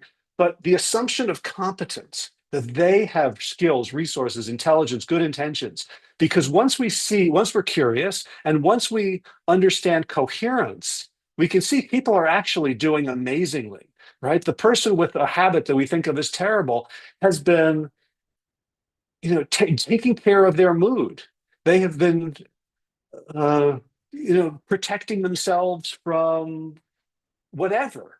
And we can see, wow, that's actually competence. It's not incompetence. So when we see competence, we don't have to be the fixer or the rescuer. We don't have to give them solutions. We don't have to take responsibility. We don't have to create dependency. We get to ask powerful questions, support their solutions, build capacity, and we see noncompliance as information rather than, oh, we failed or they failed us, and getting frustrated. And because of that, the goal isn't just I want them to eat this way or lose this weight or fix their A1C. The goal is, are they now more autonomous? Do they have more freedom? Are they liberated from their conditioning to live the life they want to live? So, what are your person's resources and strengths? right? Asking that question can change everything. So the coaching mindset, curiosity, I wonder, coherence, no wonder, that makes perfect sense. Now what do we do about it? And C, competence, you're wonderful. So thank you everybody for paying attention. Thanks for all the happy feedbacks during the talk that helped me stay focused and confident. And that is what I've got to say today. Thank you so much, Howie. Thank you always. We continuously learn something new when you are around, and you always make learning so fun. So thank you. Oh, And our next presenter today is Ocean Robbins. Ocean is the co-founder and CEO of Million Member Food Revolution Network, which champions healthy, ethical, and sustainable food for all. Ocean is a best-selling author and TEDx speaker who is dedicated to empowering people to make healthy choices for themselves and the planet. His books include The 31-Day Revolution, Food Revolution, and Powered by Plants, and many more. So Ocean will answer some of your questions after his presentation, and feel free to drop them in the Q&A box. And I'm just recognizing that I bulldozed right over Howie's Q&A section. So perhaps you want to present, and then we could take questions for both of you. Sure. Well, we can kind of mix this up a little bit. I actually think I've been trying to answer a lot of questions as we've been going here in just writing people back. So what I will say, there was actually just one that was right on this topic. Justine said, I've learned there's a huge difference between motivation and inspiration. Motivation is internal. As coaches, we may hopefully be adept at inspiring someone to want to change, but ultimately they have to be motivated to do so. Really, that's a comment, and it really just builds on what you're saying, Howie. But if you want to respond to Justine, you can do so. Yeah, I agree completely. And motivation, one of the things I learned from the Sherzais, who are, the brain experts, is that motivation is a function of neurochemicals, right? It's a formula. It's not mystical. It's the neurochemicals that we form in our body when we succeed at something and we succeed at something that's going to increase our chances of survival. So like you get motivated to eat junk food because you eat it and oh, I got my brain goes, oh, I got all this calories. This is great, right? So we can also get motivated to work out or to make a salad in the morning by succeeding, by setting small goals, succeeding, recognizing them, being self-aware enough to congratulate ourselves. And that actually, so motivation moves from something mystical to something very mechanical, which is, it's nice to have hacks. Yes, it is. Absolutely. Thank you. And just to share a bit of the feedback, Rebecca said that was amazing. Thank you for the inspiration. Greg said that was amazing. Bina said, thank you, Dr. Jacobson. Justine said, wow, this information is fantastic. Lots of other people just celebrating all of your wisdom, Dr. Howie. So thank you, Coach Howie, for sharing with us. Okay, so now, folks, it's my turn, and I want to talk a little bit about how you can build a movement to change the world. So for this purpose now, we are going to have a slideshow, and this is my turn to share said slideshow. Hopefully y'all are seeing now this. Let's see, I just want to, we're good? Are we seeing that like annoying box on the side of all the speakers? Okay, great. All right. So we're going to talk a little bit about how you can build a movement to change the world, right? Because at least from my perspective, I want to make the biggest difference I can with this precious life that I have. I want to contribute to more health and more beauty and more love on this planet. None of us know how long we'll be here. But they say that we do not inherit the earth from our ancestors. We borrow it from our children. What kind of world are we leaving for our children and our grandchildren and future generations? And what is our legacy to them? So that's what we're going to be talking about a little bit here today. And I want to start with a little bit of my family story. Some of you know this, but some may not. My grandpa, Irvin Robbins, founded an ice cream company. It was called Baskin Robbins, 31 flavors.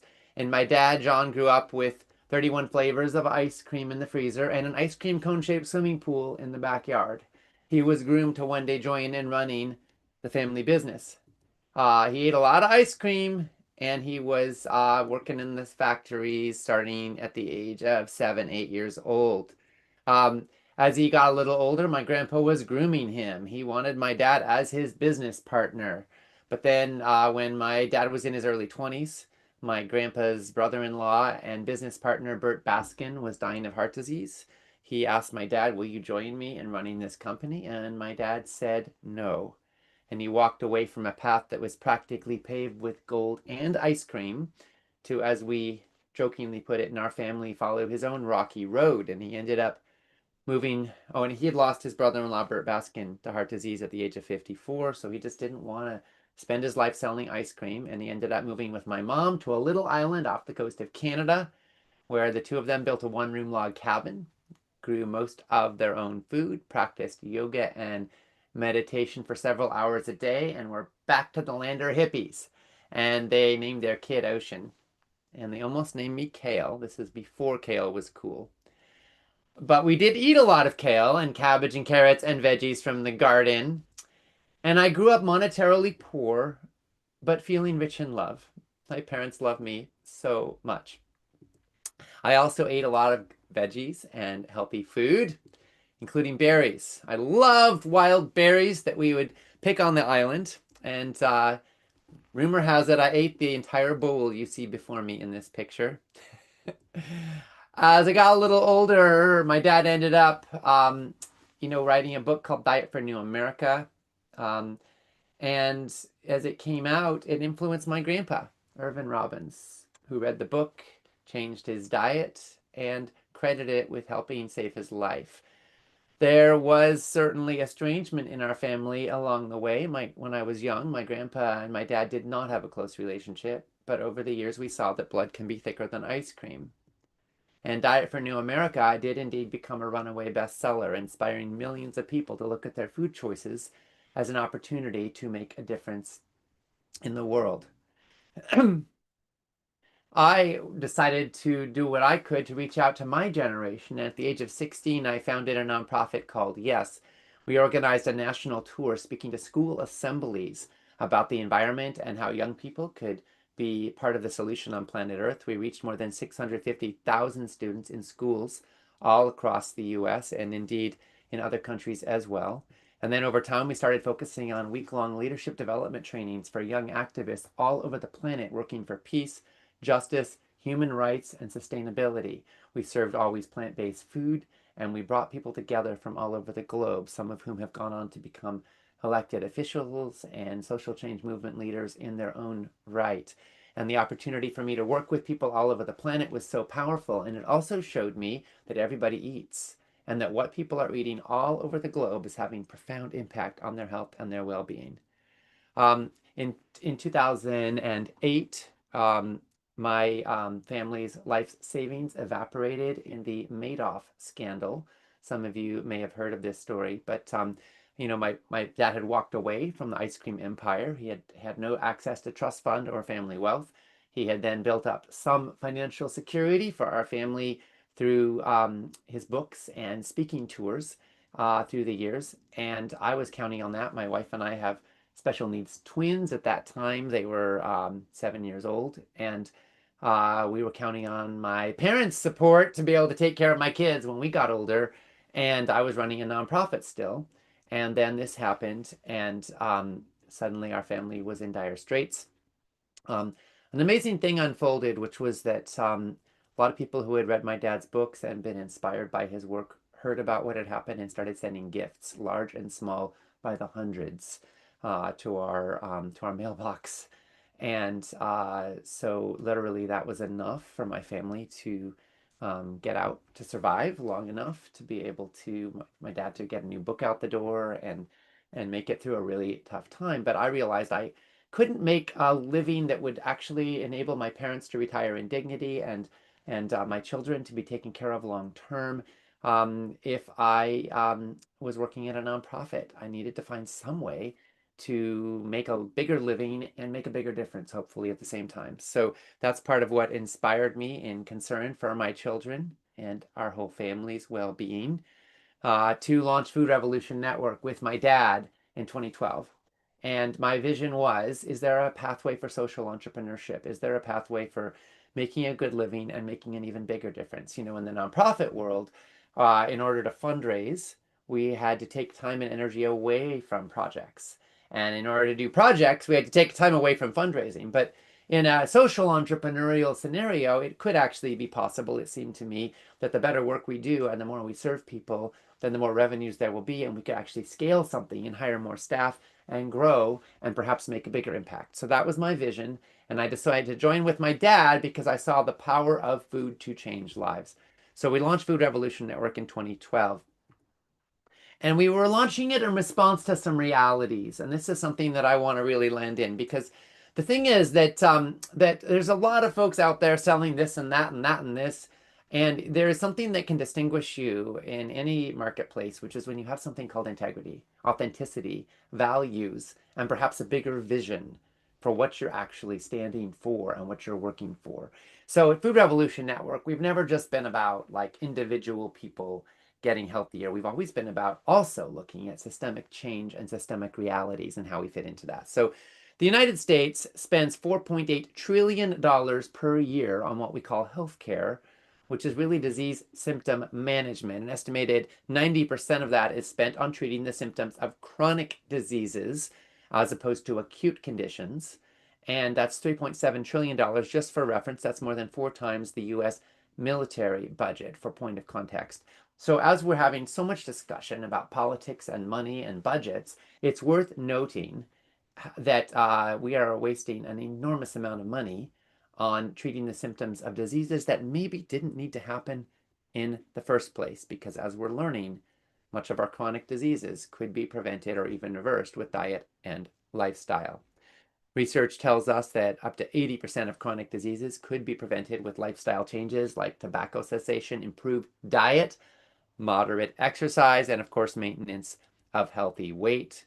When we talk about improved diet, we're generally talking about eating more whole plant foods, as we see here, impact of whole foods, plant-based nutrition intervention on patients living with chronic disease. We are learning the incredible impacts that these can have. And yet, the average physician in all their years of medical school gets less than 19 hours of coursework in nutrition. Many get 0. Much of what they do get, if they get any, is focused on specific nutrients and their absences, not on how to help patients eat healthy diets. My dad would often say a doctor who doesn't know about food is kind of like a firefighter who doesn't know about water. But food doesn't just impact human health or public health, it also impacts planetary health. According to this major piece of research that was published in the journal Science a few years back, avoiding meat and dairy is the single biggest way to reduce your impact on the environment.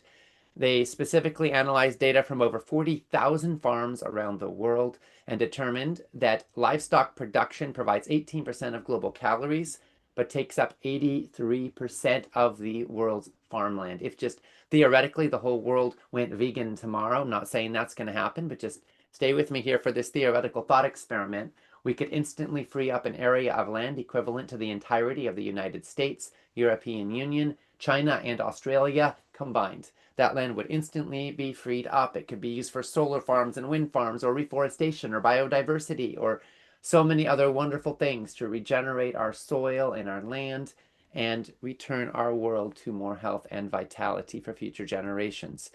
Globally, livestock now take up 62% of all the world's mammalian biomass, the collective mammal body weight on Earth. Humans are 34%. Wild mammals, all of the zebras and giraffes and elephants and wild horses and deer and caribou and all wild mammals make up just 4% of mammalian land-based biomass. So if you look at this, it's kind of stunning, and it tells the picture. We are eating the wild creatures out of house and home. We are destroying their ecosystems so we can create land on which we can graze livestock or grow food to feed to our livestock. Part of my purpose in life, folks, is to bring that 62% down so we can bring that 4% up. and they are directly related. We've got a perverse system of subsidies. There's so much focus right now on taxes and where the money is going, but one thing that doesn't seem to be getting touched is subsidies for the food industry. But U.S. government subsidies of meat and dairy, this is about 10 years ago, 12 years ago, this study was done. Unfortunately, the data is still pretty similar today. $38 billion a year of subsidies of meat and dairy products, $20 million a year subsidies of fruit and vegetables. Barely a drop in the bucket. We have a marketplace distortion. The reason that concentrated animal feeding operations or factory farms are financially viable at all is because of subsidies of the feedstuffs given to that livestock. If we were to not subsidize those feedstuffs, it would not be affordable to take 12 pounds of grain or soy and turn it into 1 pound of feedlot beef, which is the feed conversion ratio we've got today. You wouldn't be able to do that. But because of subsidies, that is available. Twinkies, by the way, has 14 subsidized ingredients. Broccoli has got none. We're subsidizing high fructose corn syrup and white bread and factory farmed meat. Creates a marketplace distortion. It's like you're being fined for wearing your seatbelt. So this is another thing we would love to change in the marketplace. The economic value of making positive dietary changes is massive. It can save over 8 million lives in the next generation and make a huge impact on climate change and other environmental deterioration. The collective impact of the projected environmental deterioration that is being caused by livestock production has an impact on human health and lives as well. The economic value society places on the reduced risk of death because of what we would save with a plant-based diet and the next generation could be as high as 20 to 30 trillion dollars, according to research published in the Proceedings of the National Academy of Sciences. So there's a lot of money to be saved and a lot of planet to be saved and of course a lot of animal suffering to be saved. And this is all part of what is happening every time we sit down to eat. Our food choices shape our lives and they shape our planet. And I personally think that healthcare professionals and coaches, it's appropriate to include environmental impact in the equation, in the conversation, because our environment affects our health too, right? And the health of our kids and future generations. Just because it's collective doesn't mean it isn't also super personal. So our mission at Food Revolution Network is healthy, ethical, sustainable food for all. And I believe that part of our key to success in the marketplace, if you will, is that we stand for something, that we have values. And I'm sharing all this with you because I want to invite you to consider your values, your conscience, your bold stance. And whether you choose to become a plant-based coach or not, whatever your vocation, whatever your career path, whatever your life leads you to, I want to invite you to consider who you are, what your purpose is on this earth, and how your career path and your life choices can stand for something that matters to you. Food Revolution Network's had some success. We now have more than 1 million members. We send about 200 million emails per year. Some of you have probably gotten large numbers of those. Apologies if we ever inundate your inbox too much, but we are trying to get the word out about a lot of wonderful resources and opportunities. We've had over 2 million people join in our summits. We have over 6 million visitors on our website per year. And we've graduated, we're particularly proud of this, more than 500 plant-based coaches and more to come. And, this is part of our legacy.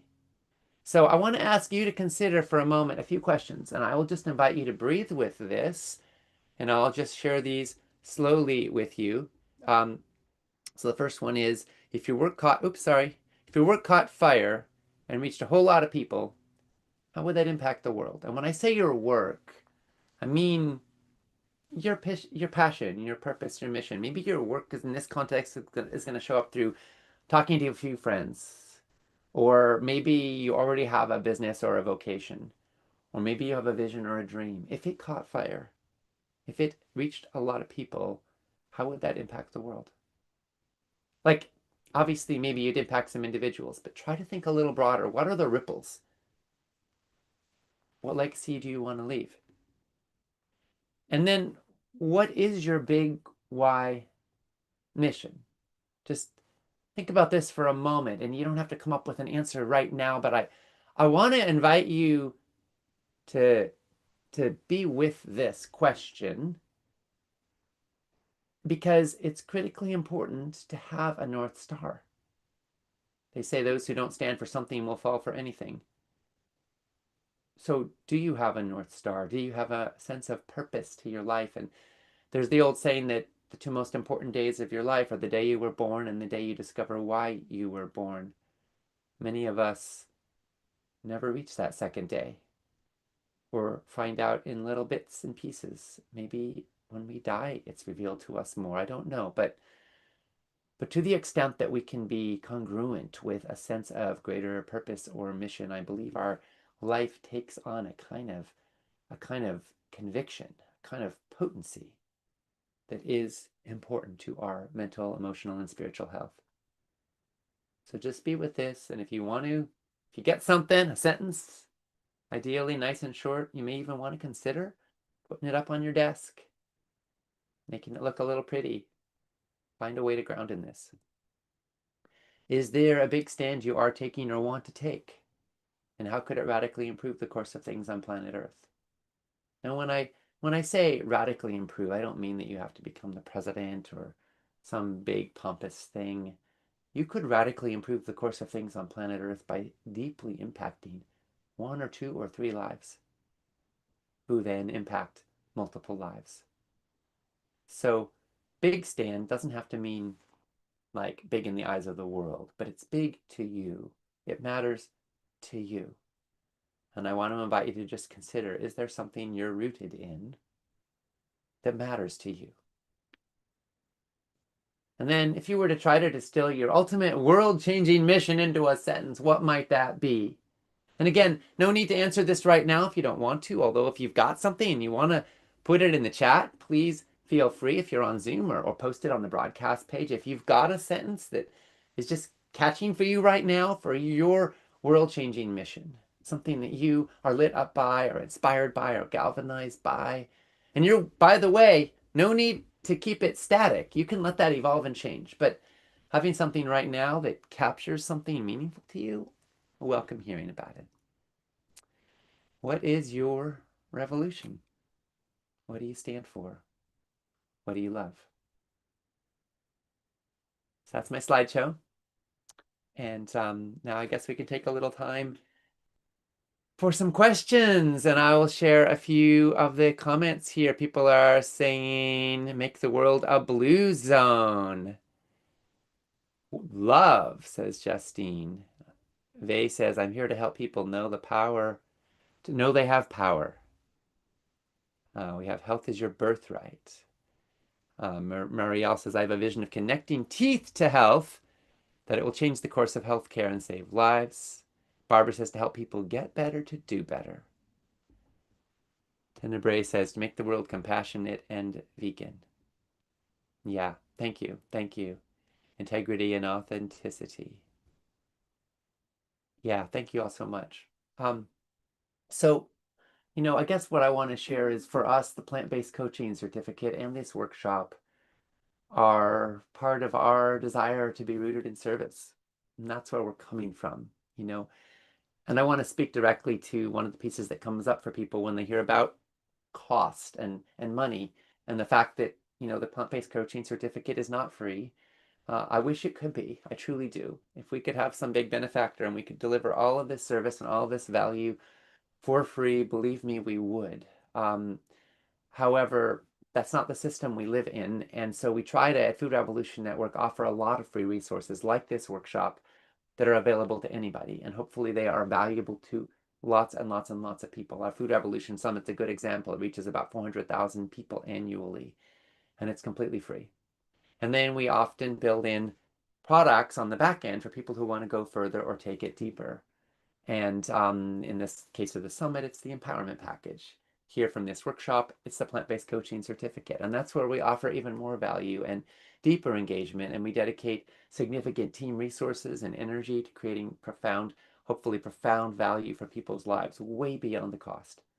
And that's our intention as we seek to be of service and live in this world where finances are part of it. And I'm sharing all this openly with you all because as you are exploring your own path of service, one of the things you may find is that if your mission can also be your day job or can also bring in revenue, you can generally put more time and energy and resources into it. You can give more and serve bigger. And so I grew up in a family where we valued simplicity a lot. My dad used to quote Henry David Thoreau, "I make myself rich by making my wants few." And still to this day, I value that profoundly. And I've also seen through the years that money can be a tool and that having right livelihood can be a wonderful thing. So part of our goal with the plant-based coaching certificate is to help more people have right livelihood, be able to actually make a living and make a difference at the same time.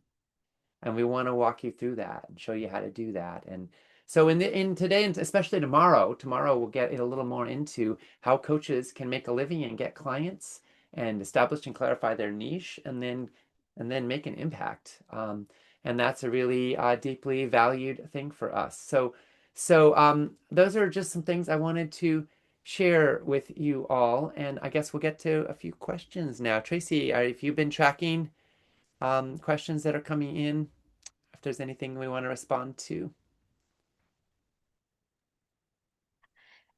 Yes, there. Wow, I've been reading the chat and the just the comments, which are overwhelmingly beautiful. People are really lit up. And I can see a couple as well if you like. Yep. Let's see. Oh, how does ethical relate to all this? Rich asked. I love that. Thank you, Rich. I didn't talk about ethical a lot, but there are two main ways that it relates from my perspective. And one is ethics of how animals are treated, because in modern factory farms, they're not treated well. And I think that as humans have some kind of moral responsibility, I think, to treat creation with respect, to be stewards. We have power over animals, but that doesn't mean that we should be torturing them and and then eating them because of their crime of having flesh that we find tasty. So, obviously, whether or not it's ethical to eat animals is a deeply personal decision. And for some people, there's ethics and morality involved. And some people find that it aligns with their conscience. I'm not going to get into that. But what I am going to say is that you don't have to be a vegetarian or an animal rights person to find the treatment of animals in factory farms abhorrent and to want animals who are raised for food to be treated with decency and respect. And 99% of the animals raised for meat, dairy, and eggs in the United States today are living lives of abject misery. And I personally do not want to support that. I do not want to take that into my body.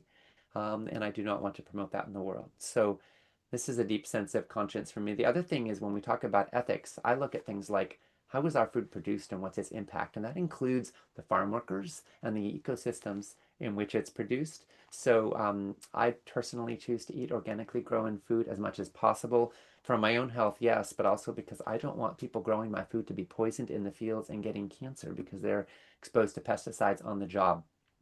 And I also believe in fair trade, which is to say that I don't want people growing food that I eat to be unable to feed their own families, to live in abject poverty and misery. I want them to have decency and dignity. And so fair trade is one of the ways that we can support that, as our family farms and farmers markets, where you're able to support local growers who hopefully are not big corporate operations and they're treating the land and their workers with a little more kindness and respect. So those are all factors that go into ethics for me. And then the last one is, Gandhi said, live simply so others may simply live. Refuse to have what the masses cannot. The masses cannot eat a meat-based diet. It's simply not sustainable. It's too inefficient. It's a protein factory in reverse. And so as somebody who wants everybody on this planet to be able to have a shot at food for their families and a healthy world for future generations, I believe that eating lower on the food chain is one of the ways that I can make a difference. And so that's ethical to me as well. Ocean, we did get a question from Ann Thompson that really, I think, speaks directly to some of the questions that you brought up in your presentation. And that is, how does one overcome the notion that I am not the right person for this? People don't listen to me and they think that I'm an extremist. Mm. Yeah, well, I think that honestly, a lot of this comes back to coaching principles, some of which Coach Howie was talking about today, and we'll be going deeper in that as we go through this journey.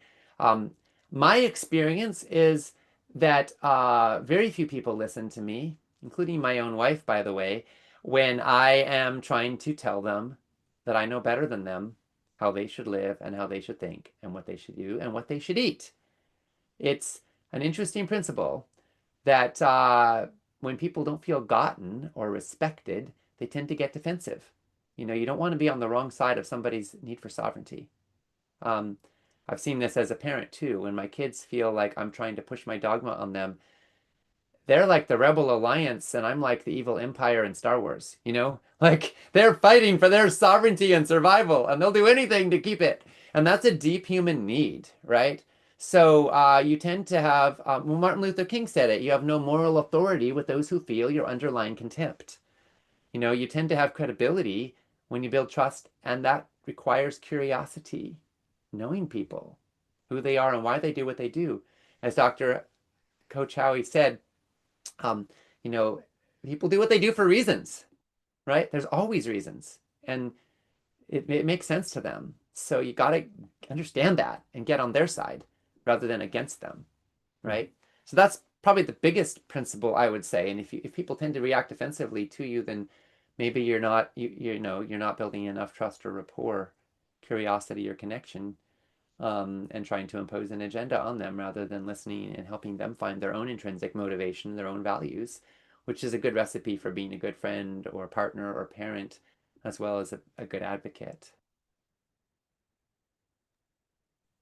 Well, we got a lot of questions about the program, and I thought we would save those for later. Okay. But Bina wanted you to please repeat that Martin Luther King Jr. quote about moral authority. Okay. You have no moral authority with those who can feel your underlying contempt. I'll expand on that. When we judge people, when we pathologize people, we lose moral standing in the relationship. We become an adversary instead of an ally to their sense of perceived well-being. Now, you may have the best of intentions. They may be on a terrible track, but if they perceive you as an adversary to their well-being, you will have no traction in that relationship, and you will create defensiveness. So how do we have profound respect for people, even as we may not respect some of the things they're doing, right? And this world is loaded with people who are doing things that don't seem to be very smart, very wise, or very compassionate, right? And yet we always have to remember that there's still a reason why they're doing it. And it makes sense based on the operating system they've got. So, we come back to doing our best, walking our own talk. And at least for me, part of my core values are respect for other humans and their sovereignty. Okay. Just taking that in. Okay. Well, but I think it's time to move on to our next segment, and you really set us up well to introduce our next guest because you said smart, wise, and compassionate, which I think describes Coach McKinney-Duewa to a T. So I'm honored to reintroduce someone who holds a very special place in our program. Coach McKinney is a national board certified health and wellness coach with over 20 years of experience. She serves as our coach mentor at PBCC. She brings deep, deep presence, cultural wisdom, and a gift for helping students connect with the heart of coaching. So, McKinney, we're always so grateful for what you bring, and I'm going to hand it over to you now. Thank you. Thank you, Tracy. And thank you, everyone. It's an honor to be here. And I'm also still moved. I'm so glad that you asked for Ocean to repeat that quote. And it did set us up for success today. And I'm thinking one of the hallmarks of a great coach is this, and our honor is this unconditional positive regard that we have for our clients. So that safety and respect is important. And we'll get to see that in action in just a minute. So, to begin this next segment, we're excited to introduce you to a powerful and kind human, and her name is Coach Phyllis Leone, one of our PBCC alumni whose journey beautifully shows the power of stepping into the role of a coach. In this short video, you'll hear her personal journey and how coaching has sparked meaningful transformation in her life and in the lives she touches through her coaching. So let's take a look. You don't have to stay in that vicious cycle of symptoms management. You really can make a transition through whole food plant-based eating to a virtuous cycle of sustainable wellness and live long, healthy, vital, productive lives.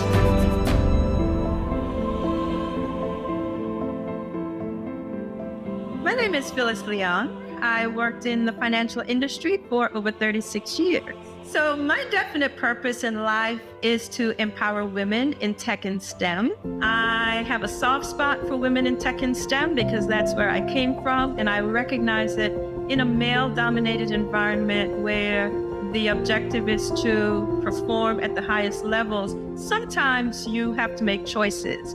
And oftentimes self-care gets to be one of the things that goes down your priority list. So I want to reach back out to those women, and really what took me 3 years to figure out, I want to help them expedite and get to a place of wellness in a very, very short time. So I know that turning around your health is possible because this was my story. I had struggled for years. I had succumbed to lifestyle and diet, chronic illnesses of high blood pressure and high cholesterol. And I felt so helpless. I felt so disempowered. I was so isolated. I was actually told that it was generational, that it would never go away. I'd be on medication for the rest of my life. But as the side effects from the multiple medications became visible, I just thought it would never end. What I came to understand and what I came to learn was that when we give our bodies real nutrition, our bodies know how to come back into balance. And so here I am today, a med-free, pain-free senior, and I know that it is possible to turn your health around. And so my mission is to support women, again, primarily in tech and STEM, but any woman that wants to get off of that downward cycle of deceptive foods and prescription drugs and, diminished health, and they want to get on the positive cycle of sustainable wellness. That's what I'm here for. When I received an email from Ocean Robbins from Food Revolution Network announcing their very first cohort of plant-based coaches, and immediately I knew this is for me. I thought this is absolutely amazing. The timing is perfect. I'm ready to step into this. And I just signed up, and here I am. So being a coach actually provides a doorway by which I can most significantly impact the world around me. In coaching, I have the opportunity to work with individuals that are looking for a better way so that they can be transformed from, being sick and tired of being sick and tired to a life of radiant wellness. And I am pleased to say that I have had paying clients, and it absolutely does boost my confidence. And it helps me to recognize that, yes, I am doing something that is helpful. I've had the pleasure and the privilege of working with some absolutely brilliant and wonderful women, and going through the plant-based, adopting a whole food plant-based lifestyle within a very short period of time resulted in them actually having measurable results in terms of trending weight loss, reduction in their blood pressure. And so the power of this type of eating, it is just unmistakable. And once an individual makes the decision to adopt and fully maintain this lifestyle, they see results, and the more results they see, the more they're motivated to continue. And so it's an ever perpetual upward cycle that we see on this pathway. So for me, it feels like I am making a new start. I'm on a new journey. I've transitioned out of corporate, and I am now on a pathway where I am here in service to women so that they can achieve their very highest potentials in a way that is effective, that is pain-free, that is sickness-free, so that they can have success without sickness.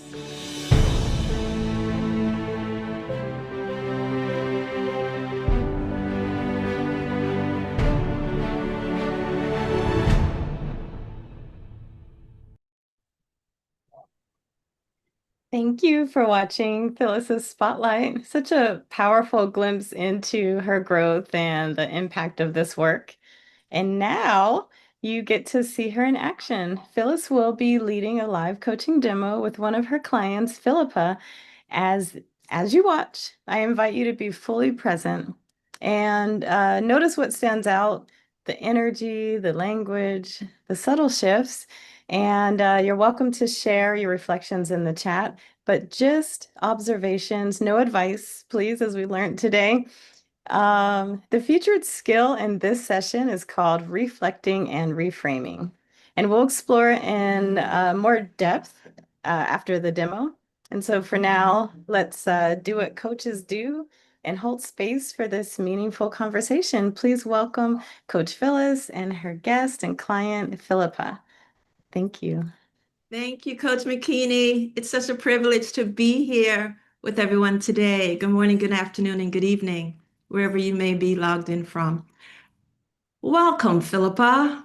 It's great to be with you again. In our last conversation, you shared a vision for being more consistent in your whole food, plant-based lifestyle, especially around cravings for sugary diets and sugary foods. And so today, let's take a fresh look together at, for this coaching session, what topic related to consistency would be most useful for us to explore right now. I think my biggest issue is actually desserts. I'm well on board with the whole food plant-based diet, but I still want to have that little sweet item before bedtime, after a big meal at lunch. Okay. And so in the time that we have together today, what would you love to walk away with? Maybe some tips on how I can resist, maybe some basic knowledge to maybe some substitutes, just some foresight into how I can be more resistant to, or even just stopping that kind of craving. Okay, so what I'm hearing is that you'd like to feel more in control of the sugar cravings, especially in the evenings after you've had some large meals and Yes. you're starting to relax. It also sounds to me like this isn't only about sugar. It's also about wanting more freedom and self-trust in how you respond when the cravings show up. Does that resonate with you? Yes. Okay. All right. So our focus today then will be on, as you said, having a little bit more wisdom in how to navigate what may be underneath, what's happening underneath these cravings, so we can bring more awareness to them. Okay. So share with me, what's your vision in this area? What would it look like to feel consistent and free around sweets? What would that look like? Um, just saying no, or if I see it, walk away. Um, and also maybe just finding alternatives. Um, you know, we have on Earth lots of options, and I think although some things we do want to eliminate, do we have to eliminate something that is on the sweet side without having detrimental effects? So is there alternatives that we can look at that would satisfy that sweet tooth? Okay. Then, so your vision is around identifying some alternatives around maybe being able to say no, walking away, putting yourself in a position of more strength, I'm going to call it. Right, I think earlier you said control. I Yeah. think that's a good term. Okay. So then what's happening for you at the moment when cravings come up? Kind of describe, walk us through if you were replaying a movie for us, like what happens? Um, I think something Mr. Jacobson said earlier, our brain tells us that we want these things. And I think at my age, it's been a consistent thing in my life, wanting something sweet. And so to try to stop may be a little bit more challenging. It is willpower, brain power. I don't know.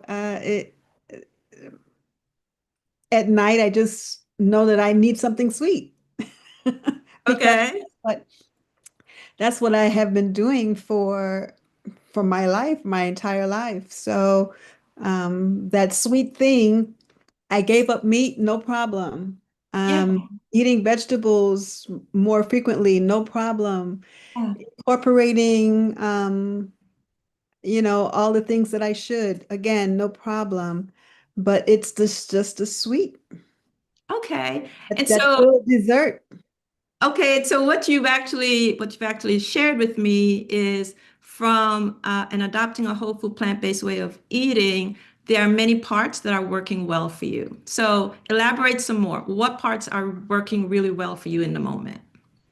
In the morning, I In have in a this moment. Yeah, in the morning. Go ahead. yeah, mornings are great. I get up, I um, have my water. My dog gets up at 4, so I make sure when the dog gets up, I get up and I feed the dog. So I drink to get hydrated in the morning. My breakfast is usually plant-based yogurt with fruit. I add some chia seeds. I might add flax seeds. I might add hemp seeds. Um, and I'm out the door. I come back. My lunch is usually a salad. And I roast tons of vegetables and I just add those as I go. And dinner, I might have a baked potato and a salad. So my meals throughout the day is fine. If I need something, I'll infuse my water with some hibiscus tea and lemons. So I think overall my diet may be good. I incorporate my beans, I incorporate my cruciferous, I incorporate my green leafies, but I just need to have that scoop of ice cream with apple pie, or I need to have that something at the end of the day. It's like a reward. I don't know what you want to call it. I just feel like I just need to have that. Okay, well, that's great. So I just want to say congratulations. It sounds like on your journey, you have really fortified yourself and you are nourishing yourself properly, the area where you're having the challenge is in the area of the sugary desserts. So let me ask this. I know that you had shared with me for over 30 years, you cared for very sick and premature babies as a nurse in the intensive care unit. And when you think back about all those years, what was one thing that you most wanted each child to experience? These very sick, tiny, helpless children, as you were caring for them, what one thing did you want most for them? I think for that child, I would say good health. Um, for the parent, a child that goes home without developmental delays, without any other kind of sickness or illnesses that they would have to deal with. So overall, like any parent, you want your child to be perfect. And so I feel the same way about those kids that I took care of. I want those babies to develop perfectly and while in my care so that they can go home to parents that want that perfect child, you know. So Yeah. So I know that, these are babies that were born, I don't know, I'm not a medical professional, many months premature. I don't know what level of pain they may experience. What did you, in your nursing role, what did you have to do in terms of pain management for your children, for the babies? yeah, pain management is not only medication, but it's also utilizing comfort tools, whether it's touching or just swaddling. You learn what that particular child respond to, and those are the things that you do. Of course, sometimes the things that they do need is medication, and so you do have to provide medication. But if you can swaddle and hold a child and provide some form of love, because the parents may not be there, you're the parent at the time, so you may be the one to have to provide care and love, and that in itself is supportive enough to sometimes ease their pain. And so what I'm hearing is that you wanted them to feel comforted, you wanted to soothe their pain, and then you said something about comfort tools, which I think we're going to come back to because um, if we really mirror what you're holding for yourself now, why are you shaking your head? Because that just clicked. Okay. What just clicked? You comfort tools. I'm using the sweets as a comfort tool. Yeah. And so, just as there are alternative to pain besides medicine as a comfort that provide comfort, there is something else that can provide that same type of comfort that's not a sweet item. Yeah, So right. that just clicked for me. Let's take a moment to acknowledge that, the Yay. clicker. Okay. And so on one hand, right, comfort and it matters. It matters deeply. And on one hand, we have comfort, and on the other hand, for you, you have your health and vitality that also matters. And so this craving may simply be the place where both of those two values meet. I'm hearing that you value both health and comfort, and sometimes they feel like they could be pulling you in different directions. Do you resonate with that? Does that resonate? Maybe a little. Okay. So what if the opportunity isn't choosing one or the other, right? But discovering ways of giving yourself comfort while honoring your health at the same time? I'm not sure what you're asking. So we discovered the aha is that there is an opportunity for you to identify your comfort tools. Mm-hmm. Okay. And going along with that, then what if the opportunity isn't just choosing your comfort or your health, right? And pitting them one against the other, but discovering ways of giving yourself comfort and honoring your health at the same time. Yeah, so I think um, to reflect back to my career, you have to know what to offer that particular child, and that child is different from the other child, right? So you have to know Yes. what it is that they're going to respond to Yes. achieve that goal that you want, which is comfort. And so for me, then application of food, what is it that on the healthy end that I can try, experience that's going to afford me that same comfort that I get from my sugary sweets? Yes. What is it, or what tool in the toolbox of Your comfort this tools. type of, yeah, what are my comfort tools? So those I think I need to discover, Yes. writing this down, discover my comfort tools. Absolutely. And because we are all unique, right? We are not going to all have the same comfort tools.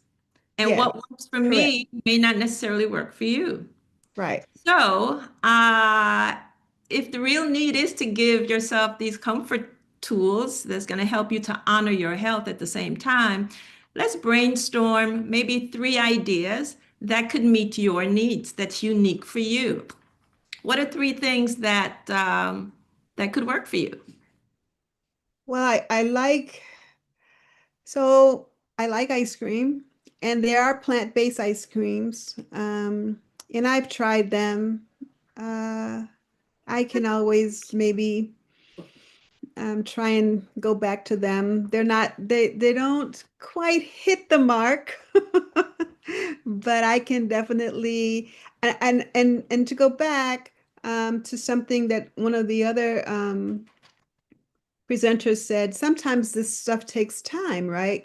And so maybe I need to use and try and stay on with the plant-based ice cream and just try it a little bit more often. And then I love apples. And so like apple pie and ice cream is my total favorite. So I can definitely bake an apple. That's not a big deal. I can bake an apple and use oats and cinnamons and nutmegs and different Mm-hmm. things on top to see if that will satisfy my comfort. Yes.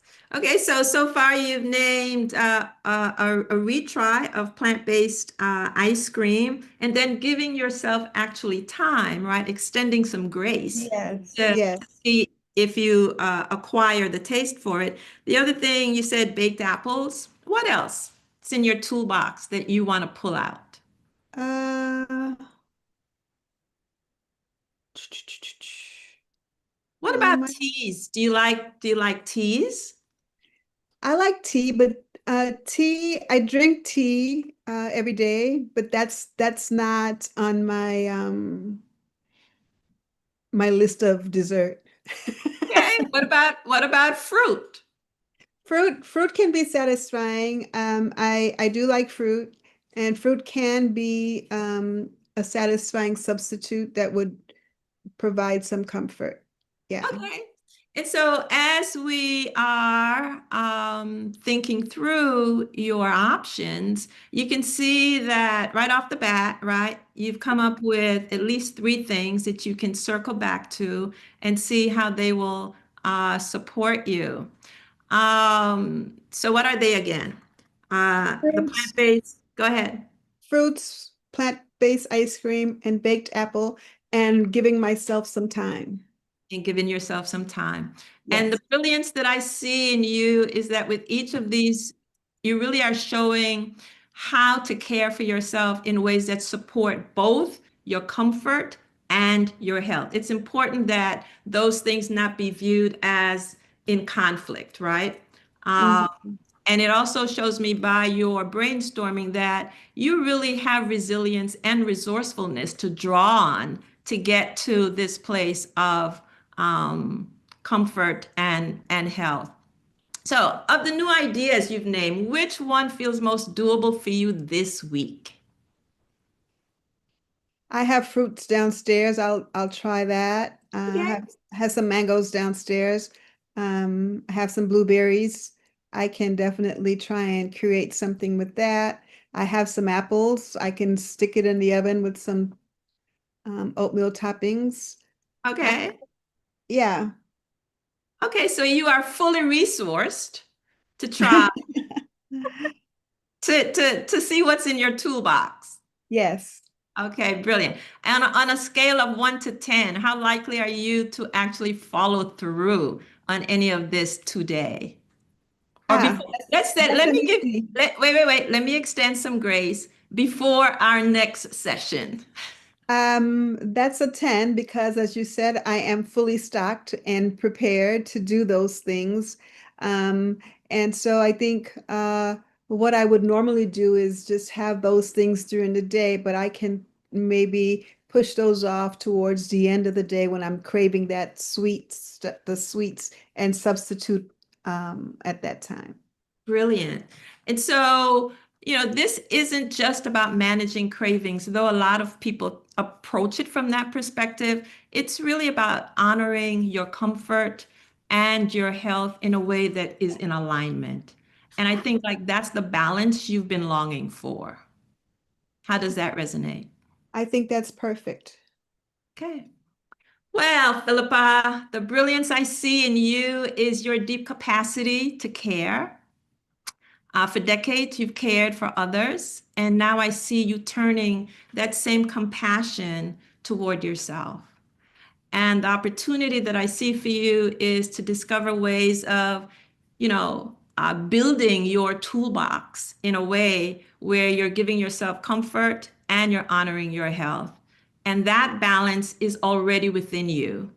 And today you've taken a powerful step toward stepping into that and making it your reality. So, Thank Philippa, thank you for sharing so openly today. And thank you to everyone here for holding space for this conversation. Coach McKinney, I'm not sure if I'm over time or not, but I'll hand it back to you. Thank you for this opportunity. Thank you.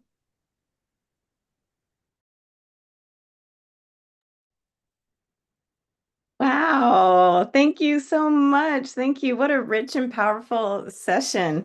Thank you, Phyllis, Coach Phyllis. Thank you, Philippa. Powerful. Let's take a minute to reflect.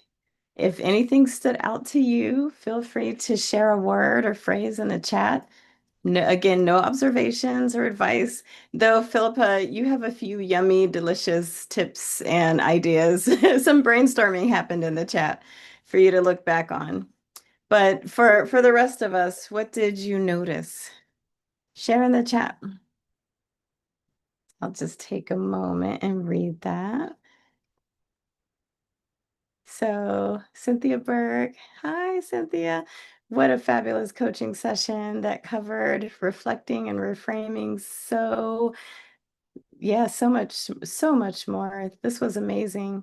Powerful coaching, unity and alignment between coach and client. That was clear. I love that. Excellent coaching. Yes, reflecting and encouraging was great. Beautiful. Beautiful reflections, everyone. And I can tell we have some coaches in the chat, but also just in general, you guys have great noticing skills. So thank you. Let's see.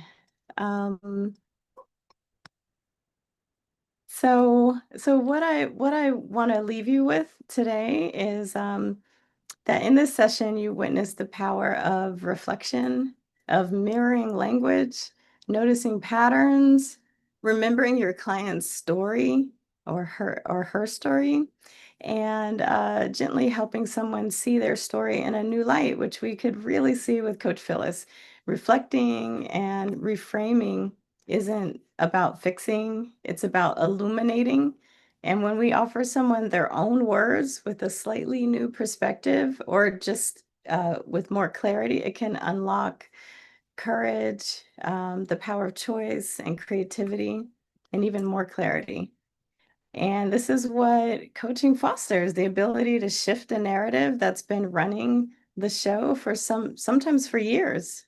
So, and yeah, and so every one of you has the capacity to do this. And with this practice, it becomes second nature. So, to help you explore for yourself, we're very excited to share today's giveaway.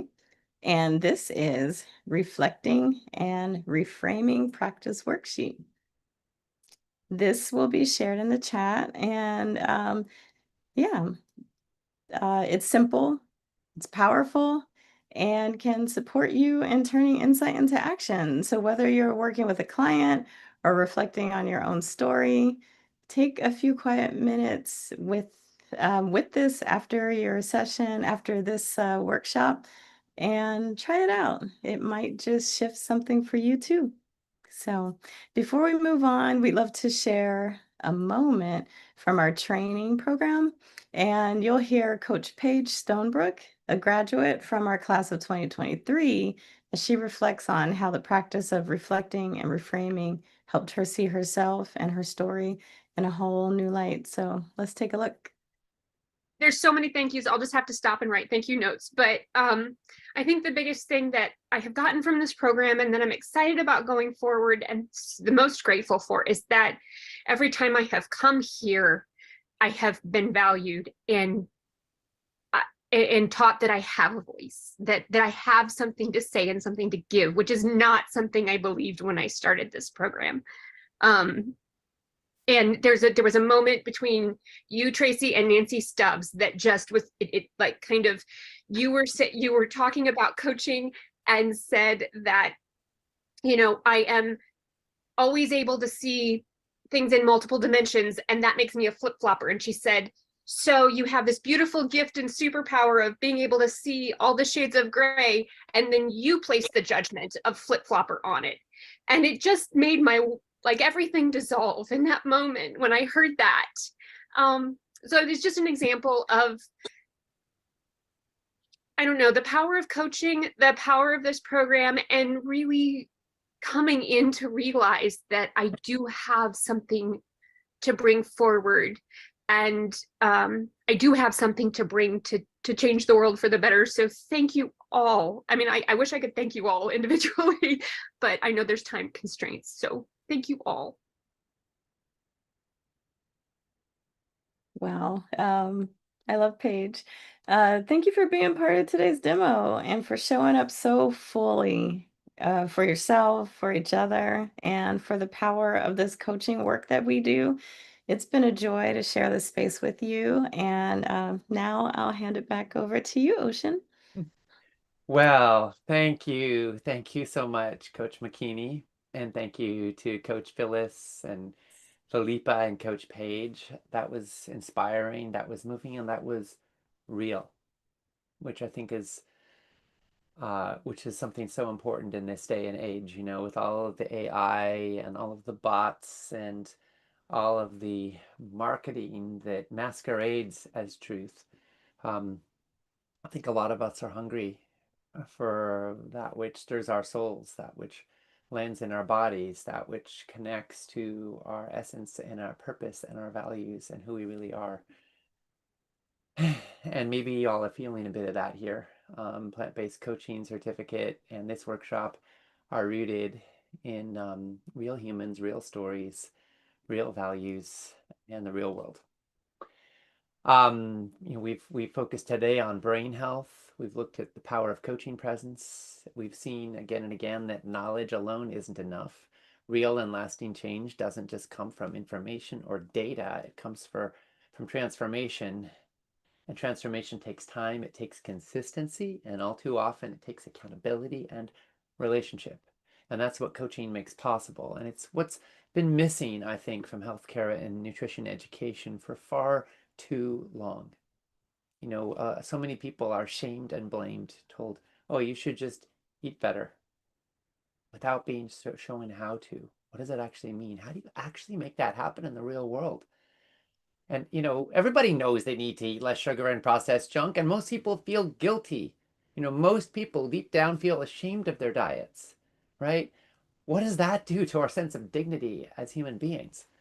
So in the plant-based coaching certificate and in this workshop, we're trying to show another pathway where we meet reality with love and compassion and possibility. And if you'll allow us now, Tracy and I would love to take a few minutes to share why the plant-based coaching certificate is so important to us and also what it might mean for your life. So if you're feeling inspired or intrigued or curious, please hang in here with us for a little bit now so we can tell you more about this, because I truly believe that this could be one of the most monumental and life-changing moments you will ever face if you choose to move forward and become a certified plant-based coach with us. As you all know, my dad and my colleague, my dear friend John Robbins, transitioned from his earthly body on June 11th, and he was such an inspiration and mentor to me and to so many others. And I just love that we now have this sacred opportunity to carry forward with that legacy, with that body of work that he birthed with Diet for New America 40 years ago. And, I miss him, but I also feel him. And I feel so grateful. And to me, this is one of the ways that we get to extend this legacy forward. So thank you for being a part of it. Whether you choose to join the plant-based coaching certificate or not, I want to say you all are part of something with your attention, with your consciousness, with your participation right here and right now that really, truly, deeply matters. Now, Tracy, can you tell us a bit about what's unique about this program? Oh, yeah, thank you, Ocean. I hope by now our audience is starting to see really what's possible when coaching is combined with plant-based living. And if that's something that appeals to you, this program might be your next step. Something that makes us very unique is that it's built on these three pillars that we keep mentioning, being laser focused on whole food, plant-based nutrition specifically, bringing intense coach training, and bringing real world know-how around making an impact. Yeah, absolutely. And to be super clear, the nutrition pillar isn't surface level stuff. It's not just like, eat whole foods plant-based. That's a nice sentence, right? But we want to give rock solid science-backed foundations in nutrition, including how to support people through challenges like diabetes and heart disease, weight loss issues. You'll learn how food impacts everything from longevity to brain health and how to guide others through evidence-based dietary change. And the nutrition pillar is the core of the reason why this program is approved for 55 CPEUs for registered dietitians. We are an accredited provider from the Association of Nutrition and Dietetics. We cut through noise and we give you clarity on the big questions like protein and supplements, longevity and disease prevention, so you can serve with confidence and clarity, and also so you can act and live with confidence and clarity, because truly, for a lot of folks, what they learn in the nutrition pillar is so profound that it absolutely changes their life choices in profound ways too. Yeah. And then comes the coaching pillar. So this is all of the science that makes transformation possible. You'll learn from Coach Howie, who you met today, and others about the neuroscience and psychology of behavior change, the techniques that actually help people transform their habits with sustainability and compassion. And you'll gain skills in motivational interviewing, behavior change psychology, and how to support people with different backgrounds and needs. And this is why our program has received international recognition and confers 24 CE CPD credits from the National Board for Health and Wellness Coaching in the US, and also the Continuing Professional Development Standards Office in the UK. We cover how to be present, how to listen deeply, how to challenge when needed, and most of all, how to empower people. Yeah, absolutely. And then the third pillar, of course, is impact. It's about turning your knowledge and your skills into a meaningful path forward. And, everyone's got a different life context, different goals, different capacities. So you're going to have different paths. And therefore, we have three unique tracks. So one is entrepreneurship, led by Melinda Cohen, which focuses on how to build your own business. And the second is employment with Teresa Keppel, which focuses on how to get a job in a clinical or wellness setting. And then the third is the change maker with myself and Leanna Levine Reisner, where we look at grassroots community education and advocacy and how to change the world. And these lessons make impact practical. They show you exactly how to serve and lead and spark change, one client, one clinic, or one neighborhood at a time. And you can take any one of those tracks or all three of them or none of them. They are not required in order to pass the certificate program and get certified by Food Revolution Network. But they are wonderful and powerful. So I'd like to share a little bit about how it works. We're going to start with welcome calls on January 13th, and then lessons will begin to roll out on January 26th. And they roll out weekly for about 6 months. So there's 6 modules, but everything is self-paced and flexible. So you'll have access to video and audio lessons with the transcripts and all of the research and slides, because some people are also visual learners. They want to kind of read while they're listening.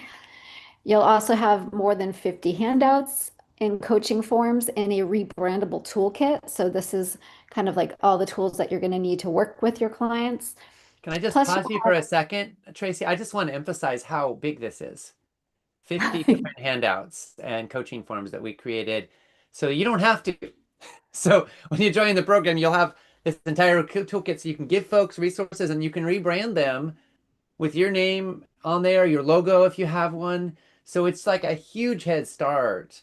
And of course, again, it's handouts you can give folks and also forms to help you track and assess and guide people along the way. I just wanted to emphasize that because it's like it's a big deal, I think. it is, and thank you for emphasizing it. I mean, Yeah. and that's only part of like 250 or so handouts in, totality. So, but these 50 are really the ones that people love and work with the most. And for people that are already coming in with other credentials, we have a lot of nurses, we have a lot of doctors, we have people that are already in the field. They love this because they just start using it immediately.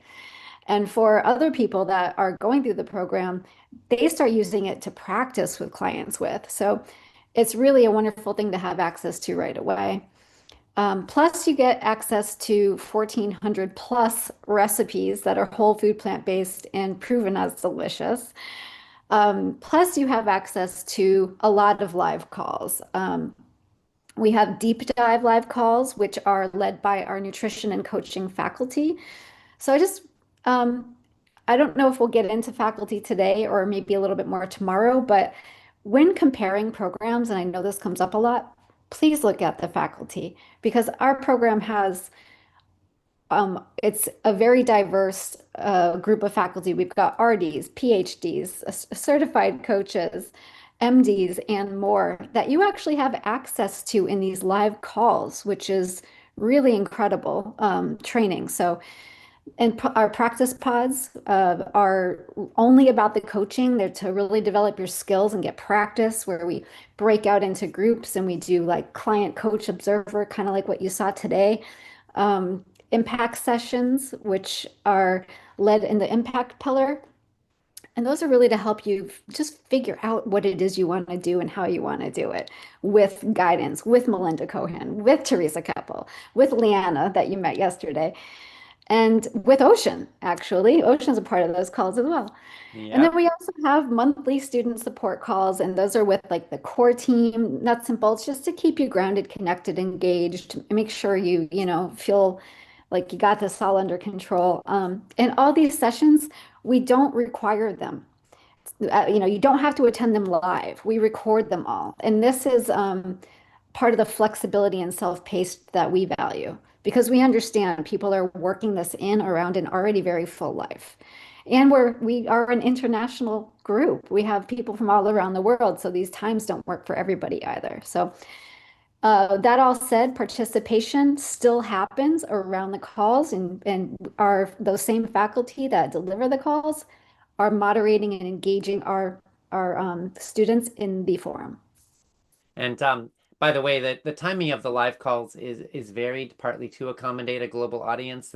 The majority happen in times that kind of align with this workshop. So they're going to work for people in the US and in Europe, maybe better than people in Asia and Australia.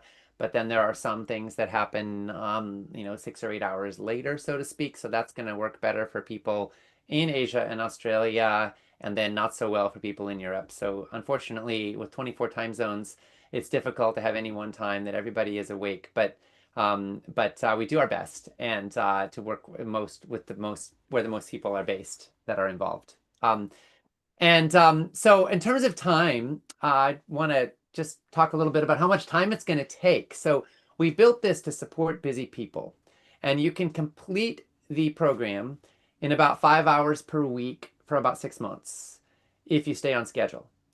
But you can also take longer if you want to dive deeper, or you can spread your workout over more months.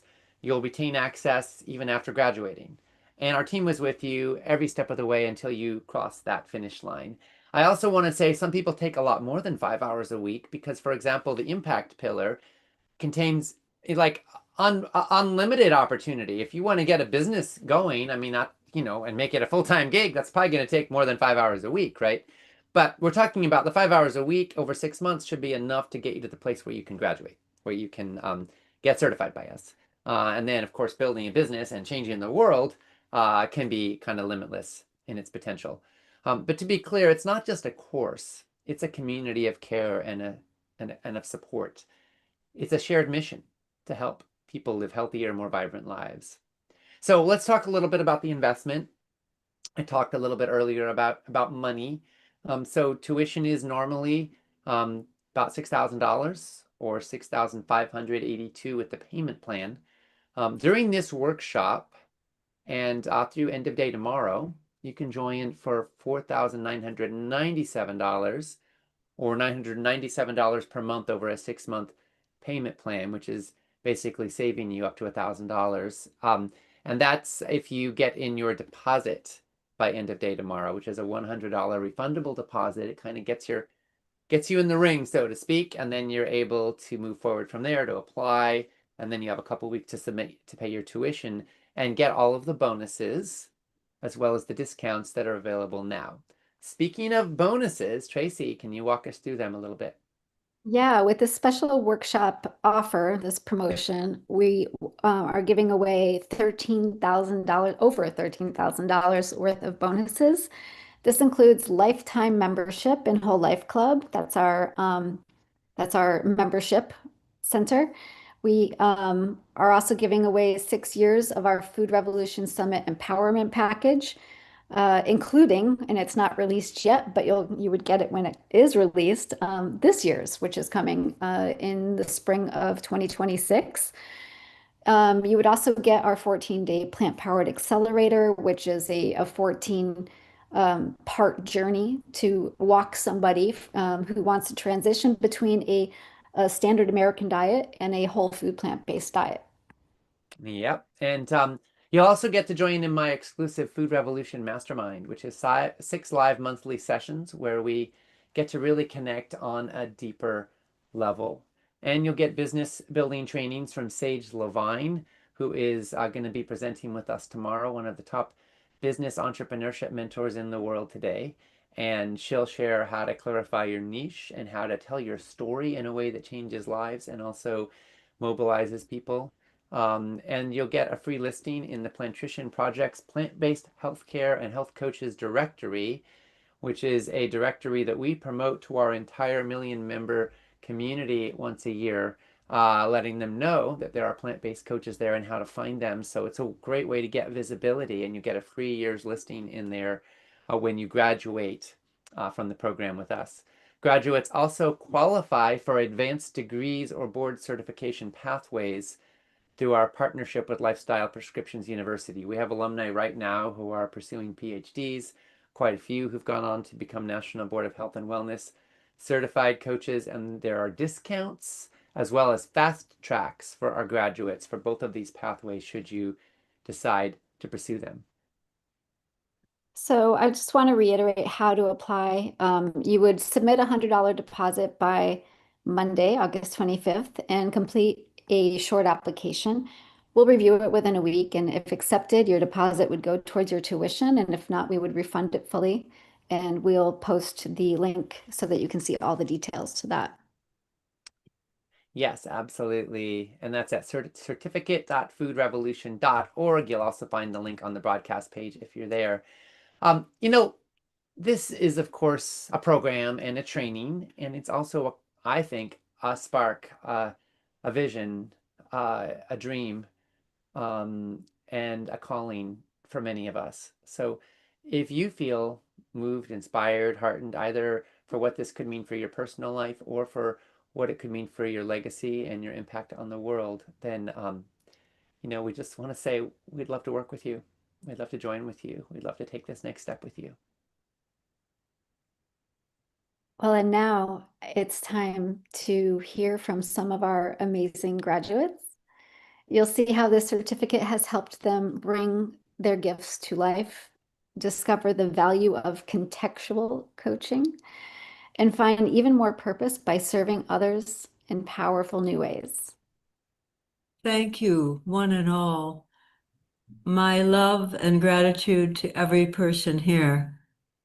And of course, John, who was an extraordinary crusader, and we all stand on his courage and ability to see the truth.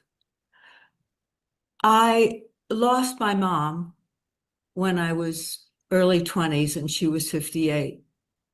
And it was truly a tragedy because it didn't need to happen.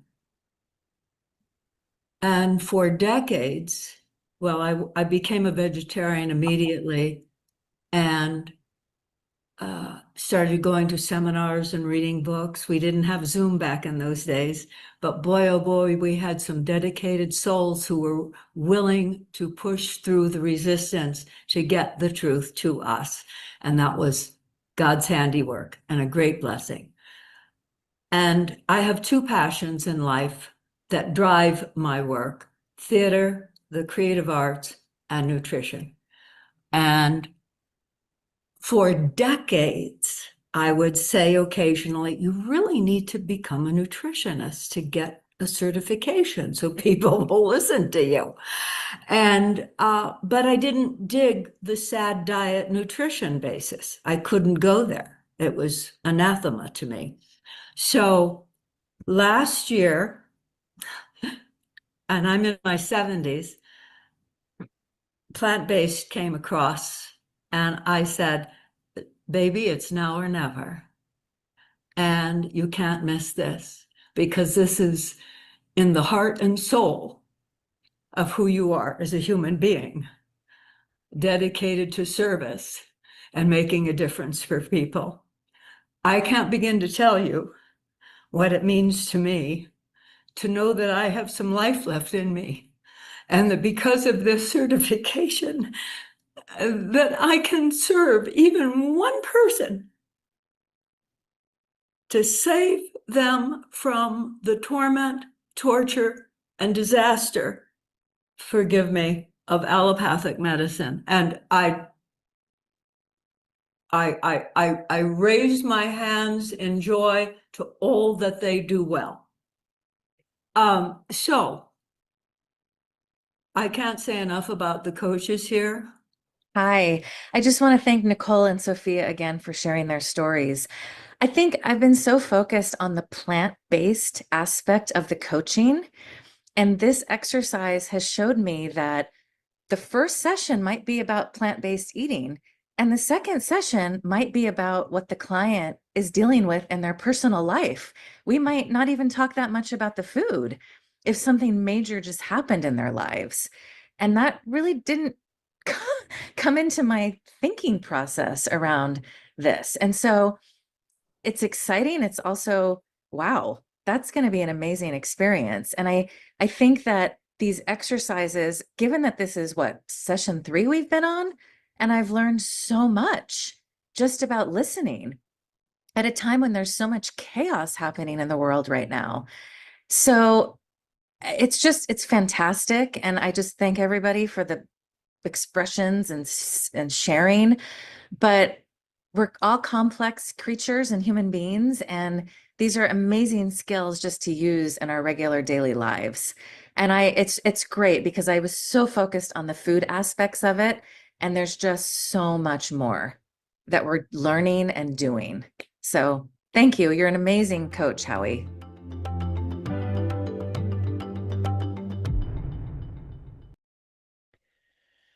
Ah, beautiful. Love it. I never get tired of hearing people share what this has meant to them. It's super deep. It's a lot of people join because they want to help other people and they get so much support for that. But it's also striking how personally impactful it is to gain these skills and this wisdom. And of course, we apply it in our own lives too. I'm sure all of us who've had anything to do with coaching have learned a thing or two that's improved our relationships with family, loved ones, community. This is not just professional, right? It goes super deep.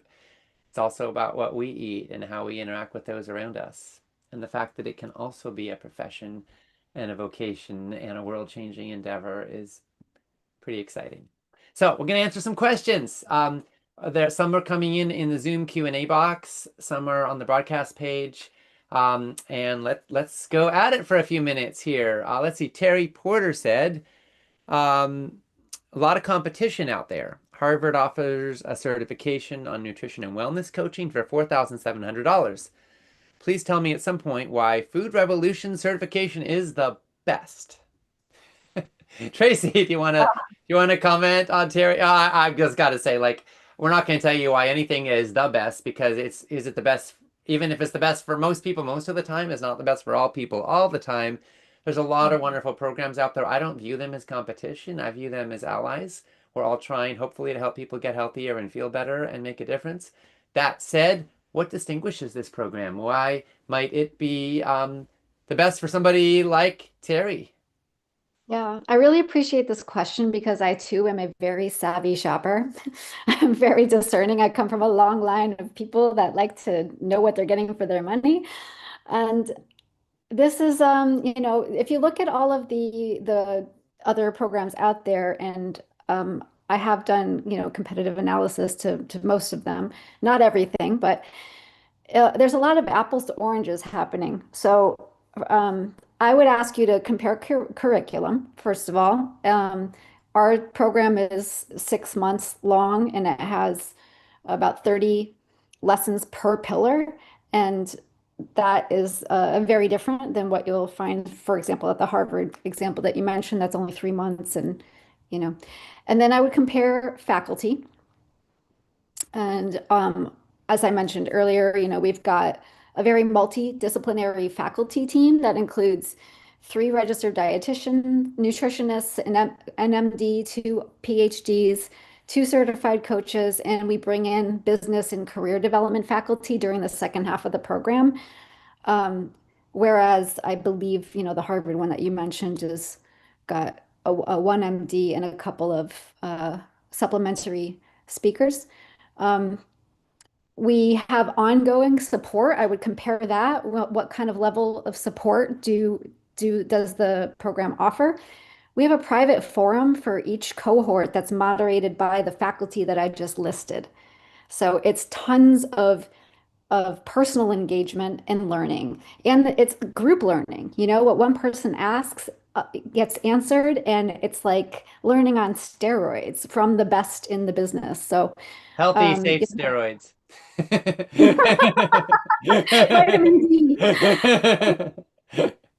Yeah, and so I would look at that, what do you have in terms of access? And we don't close the forum. Like when you're done and say you graduate and you take your exams and you get your certificate, you can still come on to your forum and ask us questions. That is, I don't know any other program that does that, but please correct me if I'm wrong. I'm always learning. Also, I would compare the academic value and consider your own goals. Like Ocean said, nothing is the right thing for everybody. So, but I can say that that Harvard program, it does, believe it or not, it doesn't grant any academic credits. It doesn't offer CEUs or PEUs or a professional certificate from Harvard.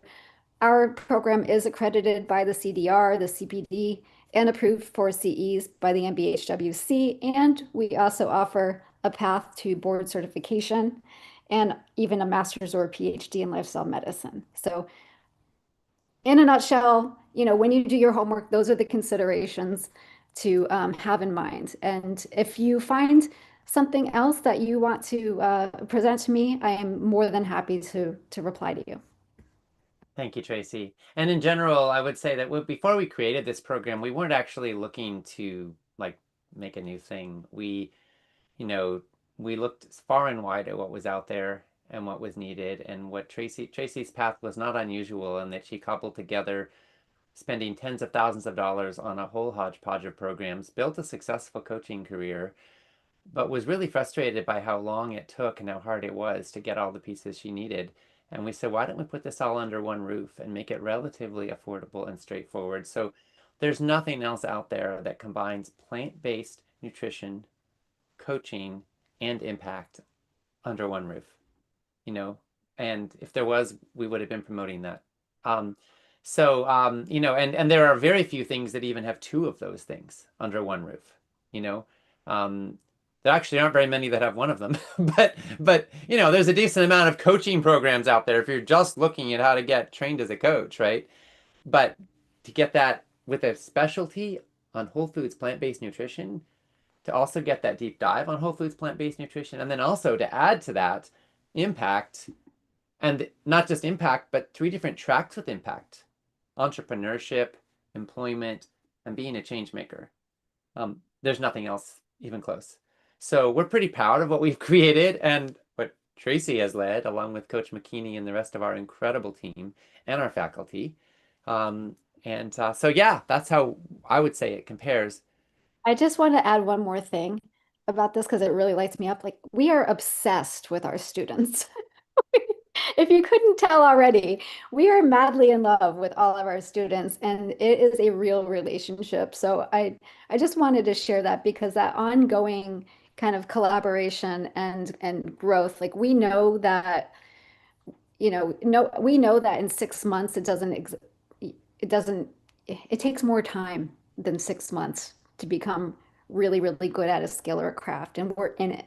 We're in it to win it. This is a mission for us. Yeah. And now Paul asked how we contrast this with Dr. Furman's certificate program. Wonderful program. Great program. Like the T. Colin Campbell Institute for Nutritional or Center for Nutrition Studies.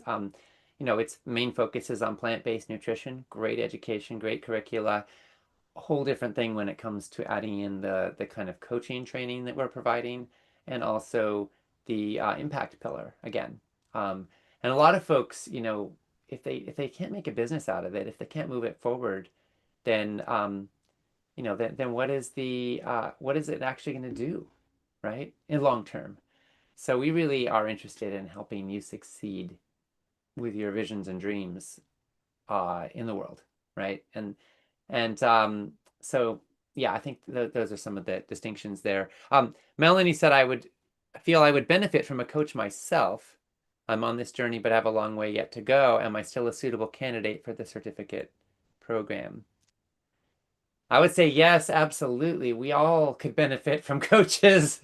And just like, I don't know, many good therapists who don't have therapy, but the truth is it's an ongoing journey. And one of the beautiful things that happens in this program is the peer coaching that happens, where people are practicing and supporting each other along the way, the practice pods and so forth. So it really is transformational. And so yeah, absolutely. And if you don't feel like you are ready yet to take it out in the world, you may find that you take some time letting it go deep into your life before you're ready. But one of the things we also help you get over is false modesty. Like, I think we need accurate self-assessments. False overconfidence can be dangerous, but so can sort of false modesty, where we don't believe in ourselves, where we hold ourselves back, what is it, that quote from Marianne Williamson? Your playing small does not serve the world, you know? And so we want to help people move past that, but at the same time have accurate self-assessment. We're not here to say, yeah, go out and get on a stage in front of 50,000 people tomorrow, you know, like that may not be your path. So we want to help you assess where you're strong, where you're not so strong, make your weakest link stronger, build confidence, obviously practice what you preach, but you do not have to have it all figured out. Sometimes the best teacher is a learner, like a passionate, engaged learner who's willing to learn through the prism of how can I learn and then share with others. Okay, lots more here. Vay said, is it likely this value for the coaching program will be available in the near future? I'm not quite sure what that means. Do you mean the value, Vay, of the actual offering the program? So yeah, the program's the coaching certificate is open until filled. We have 300 spots. It starts in January. That said, there are special bonuses and discounts available right now through the end of day tomorrow. If you get your deposit in, your refundable $100 deposit in, then you have a little more time after that to get your application in and to submit your tuition with all those bonuses and discounts locked in.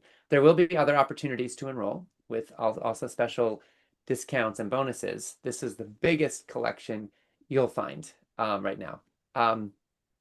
Justin said, how realistic is it to be able to make a living or at least some revenue from coaching? Who are the majority of the clients that show up for the coaching program? Tracy, do you want to touch on that? Sure. I would say that there are so many ways to do this work in the world. It really depends on you and what it is that you want to do. So we dedicate one whole module to all of the various ways that you could apply this work in the world. If you want to do private one-on-one sessions, if you want to do group sessions, if you want to do corporate wellness, if you want to do DIY online programs. So the application in which you decide to deliver this work to the world, all of those bring then next considerations around what you're going to charge, right? So it depends on how you plan to do this work. If you want to partner with other medical professionals, I would say that generally speaking, if you are looking to earn the most income from doing this work, that's usually the entrepreneur path. It's not the easiest path, but it is the most lucrative. And second to that would be developing group programs. So it really depends on you and what you're willing to, what you want to do, how you want to apply it. But that's really what Pillar 3 is all about, is helping you determine like what way you want to put this together to build the kind of life that you want. Yeah, thank you, Tracy. And then Pam said, building on Justine's question, how realistic is it for graduates to earn income from this? And what type of clients do they usually work with? And do you have any data or success stories on alumni now making a living from it? And she also asked, since she'll be at the Plant-Based Nutrition Healthcare Conference in September, will the current offer be extended or available again? So Pam, first of all, great you'll be at the PBNHC. I will be there too. I know a bunch of our coaching certificate grads will be there. And if anybody's is going to be there in Palm Desert and has a great success story of how whole foods plant-based eating has changed your life for the better, reach out to us and we'll see if we can't get a little capture of that on film, because we're going to be filming for our next summit. I'll also be speaking at that conference, receiving an award on behalf of my dad. It's a very moving moment for me. But back to the question. Okay, so first of all, in terms of timing, like I said earlier, if you get in a deposit by end of day tomorrow, then you have a couple of weeks to get in your application and submit tuition while locking in the current bonus stack. So that takes you for a couple of weeks out. And yeah, we can be a little bit flexible if you're like, I need to wait till after September 8th for some reason. But good on you for being a part of this movement with us. Now, as far as the specific question of how realistic is it, Obviously, there's a lot of factors that go into the sort of success odds. We have a lot of success stories from alumni now making a living in the plant-based coaching space. You'll find a lot of them on the page at certificate.foodrevolution.org. So scroll on through the page, read their words, watch their videos, and there's a lot more where those came from. Now, we don't have data yet because we're only a couple of years into this program, a couple of years worth of graduates, and it takes time for some people to get rolling, and everyone's got their own journey. And not everybody, honestly, who is enrolled has wanted to make a living as a coach. Some people have their own different trajectories, whether they're joining for the Changemaker collection or for their own deeper knowledge and skills. And then quite a few do want to make a living, and many of them are highly successful. I think that this is really where Melinda Cohen's work is so brilliant, because she's helped tens of thousands of coaches get businesses off the ground and make a living. And she really walks you through, especially that journey to getting your first few paid clients, which is the most critical. Honestly, once you've gotten some money coming in and some paid gigs, it's amazing how your world changes. And it's like it opens up, right? So we really want to get you from nothing to something, and then from something to a lot more. And we kind of show those pathways and what works based on an enormous body of real world experience.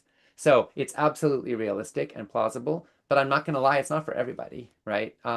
Entrepreneurship is not for everybody. So if you're terrified by the thought of reaching out to people, maybe you can get over that, But you also may be somebody who just knows yourself enough to know that kind of the risk and the benefit of entrepreneurship isn't for you, in which case maybe you're more interested in the employment track or something else. But it also, one of the things I think is really powerful that we teach in our model is starting with volunteering coaching to get practice reps and testimonials.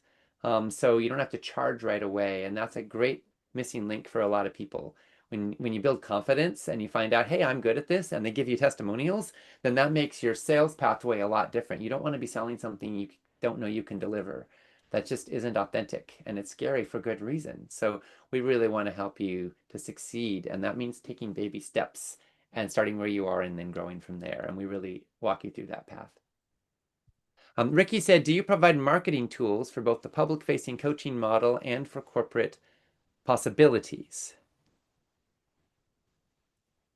Lots of marketing materials for public-facing. As far as corporate possibilities, you don't really need marketing for a corporate possibility. If you mean getting a job in a company, we provide specific tools and tips for that, how to find the opportunities out there, employment opportunities, how to present yourself effectively, etc. If you're talking about marketing materials to maybe sell coaching products to companies as an entrepreneur, that's a little more specific. But absolutely, you'll get a lot of resources that could help with something like that. I'm not totally clear about your question, Ricky, but those are some thoughts. Cynthia said the FRN coaching certificate program is not just a game changer, it has the potential to be a lifesaver. I will be grateful forever for the training I received and the impact it has had on my husband, family, and community. I can't recommend PBCC enough. Listen to your heart, and if it's calling to you, listen and sign up. Thanks, Cynthia. Appreciate that. We love you. Oh gosh, we see Ricky saying on the page it shows full tuition is due January 26th. Tuition due January 27th, 2026. Yeah, that's the last opportunity to submit tuition and be enrolled. But as we mentioned, for all the bonuses and the discounts that are available right now, you don't have that long. So if somebody is paying on January 26th, they'll be paying the full price and they won't be getting all the bonuses. So obviously, if you want to wait till then, cool. But if you want the maximum bonuses and discounts, then now is the time. Ricky asked, how can we find out about the summit in Palm Springs? It's a plant-based nutrition healthcare conference. Dr. Scott Stoll will be hosting it. He's actually speaking tomorrow, so you'll get to hear from him in our workshop. And you go to, well, if you Google PBNHC, you'll find it, Plant-Based Nutrition Healthcare Conference, PBNHC. Do you need a college degree to be able to apply and take this course? You do not need a college degree. You do not need any specific degree to be able to become a FRN certified plant-based coach. Let's see. Sandy said, would love to join, but I'm a retired nurse. $9.99 a month is too much for my budget. Any other payment plans? Not at this time, Sandy. Though what we do have a small number of needs-based scholarships, particularly for people who are able to make a big impact through their use of the program. So those are mainly allocated towards people who feel like they can use the certificate to change the world in meaningful ways.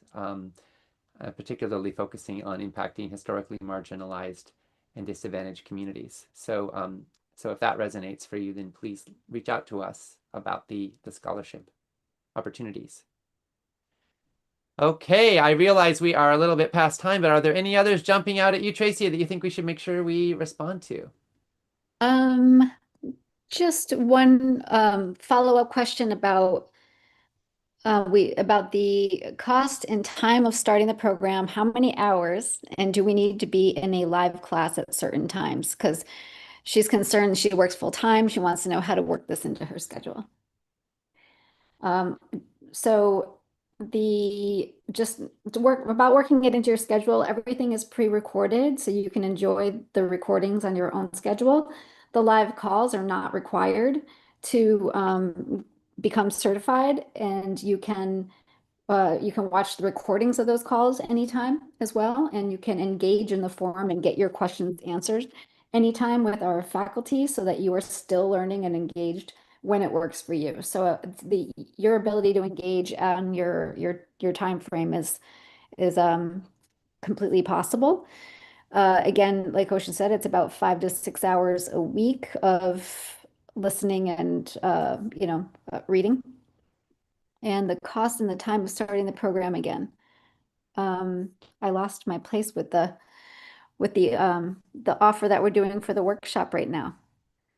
Oh, you have so it's $100 deposit to put down by end of day tomorrow, and then you have you then submit an application, which we send you the application right away after you've put down your refundable deposit, and then you have 2 weeks to submit tuition in order to secure all the bonuses and discounts available with your deposit. So that's kind of how the process works. I know we're a little bit past time, folks, so thank you all for staying with us.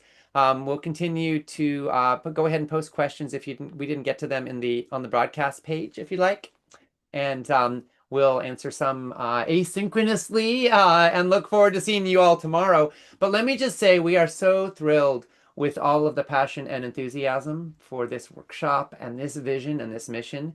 And you can also email us with further questions at certificate@foodrevolution.org, and we'll get back to you promptly. As a reminder, replays will be available on our broadcast page after we finish today, and recordings will be sent to all who registered for this program. If you're inspired and ready to take the next step towards gaining these transformative skills and doing meaningful work and joining the plant-based coaching revolution, now is the perfect time. Enrollment's open. As we said, we limit each cohort to 300 participants to ensure a highly personalized and intimate learning experience, and spots can fill fast. So one more time, starts with your $100 deposit, then a short application. If we decide the program isn't a right fit, your fee will be fully refunded. Most people who apply are accepted. If you're accepted, the fee is applied towards your tuition. You'll have 2 weeks to complete payment, during which time your spot will be reserved and your access to your discount price and bonuses will be held. Yeah, we're ready to go. Well, let's do this. And getting just 1 or 2 clients can cover your investment, and the skills you gain can serve you for a lifetime. A lot of our graduates say that the personal transformation alone is worth the cost, even before they start their coaching journey.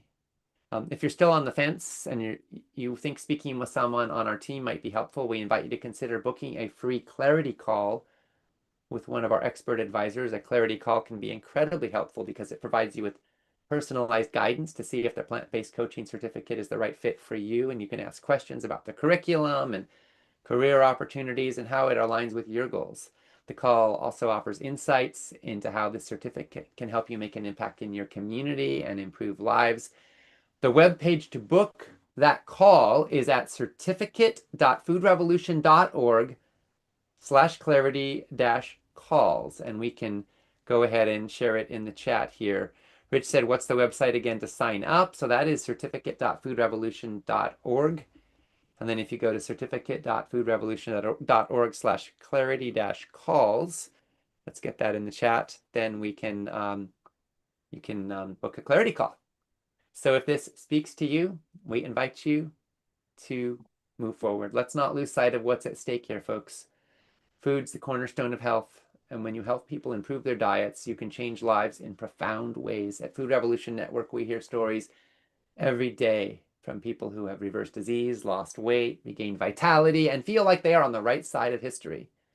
So if this speaks to you, if it feels like it aligns with your calling or sense of purpose, then maybe this is your moment. There are millions of people out there struggling on their own, and you could be the one that unlocks the power of food as their greatest ally. So this is your chance to step into a leadership role in one of the most impactful movements of our time. Staying with the status quo is no longer an option. The stakes are too high. The global success of the Food Revolution Network shows that there is a powerful demand for this change, and you could be at the forefront of it. Yeah. So again, go ahead and get your deposit in and your application in right now. And don't forget to join us tomorrow for day 3. We're going to be covering some of the most valuable insights from our program's impact pillar. We're going to explore how to define your vision, identify your ideal clients, create impactful coaching packages, and build a brand that attracts the right people. We'll also look at aligning your strengths with your career objectives, the advantages of working in structured settings like clinics and wellness centers, and we'll look at strategies for making this all happen in your life. It's all about how you amplify your impact as a coach. And we'll also be joined by Dr. Scott Stoll, by Melinda Cohen, and Sage Levine. It's going to be practical, it's going to be powerful, it's going to be transformative. So come on back and join us tomorrow at noon Eastern, 9 a.m. Pacific time for day 3. Let's do this. Food Revolution Network is a community of nearly 1 million people who are committed to healthy, ethical, sustainable food for all. We've sent 1 billion educational messages to activists and change makers in over 160 countries. Our online summits have reached more than 2 million. We've brought more than 300,000 people together for our campaigns for transparent food labeling and to get nutrition taught in medical schools. Worldwide, health and wellness is now a $1.5 trillion per year industry.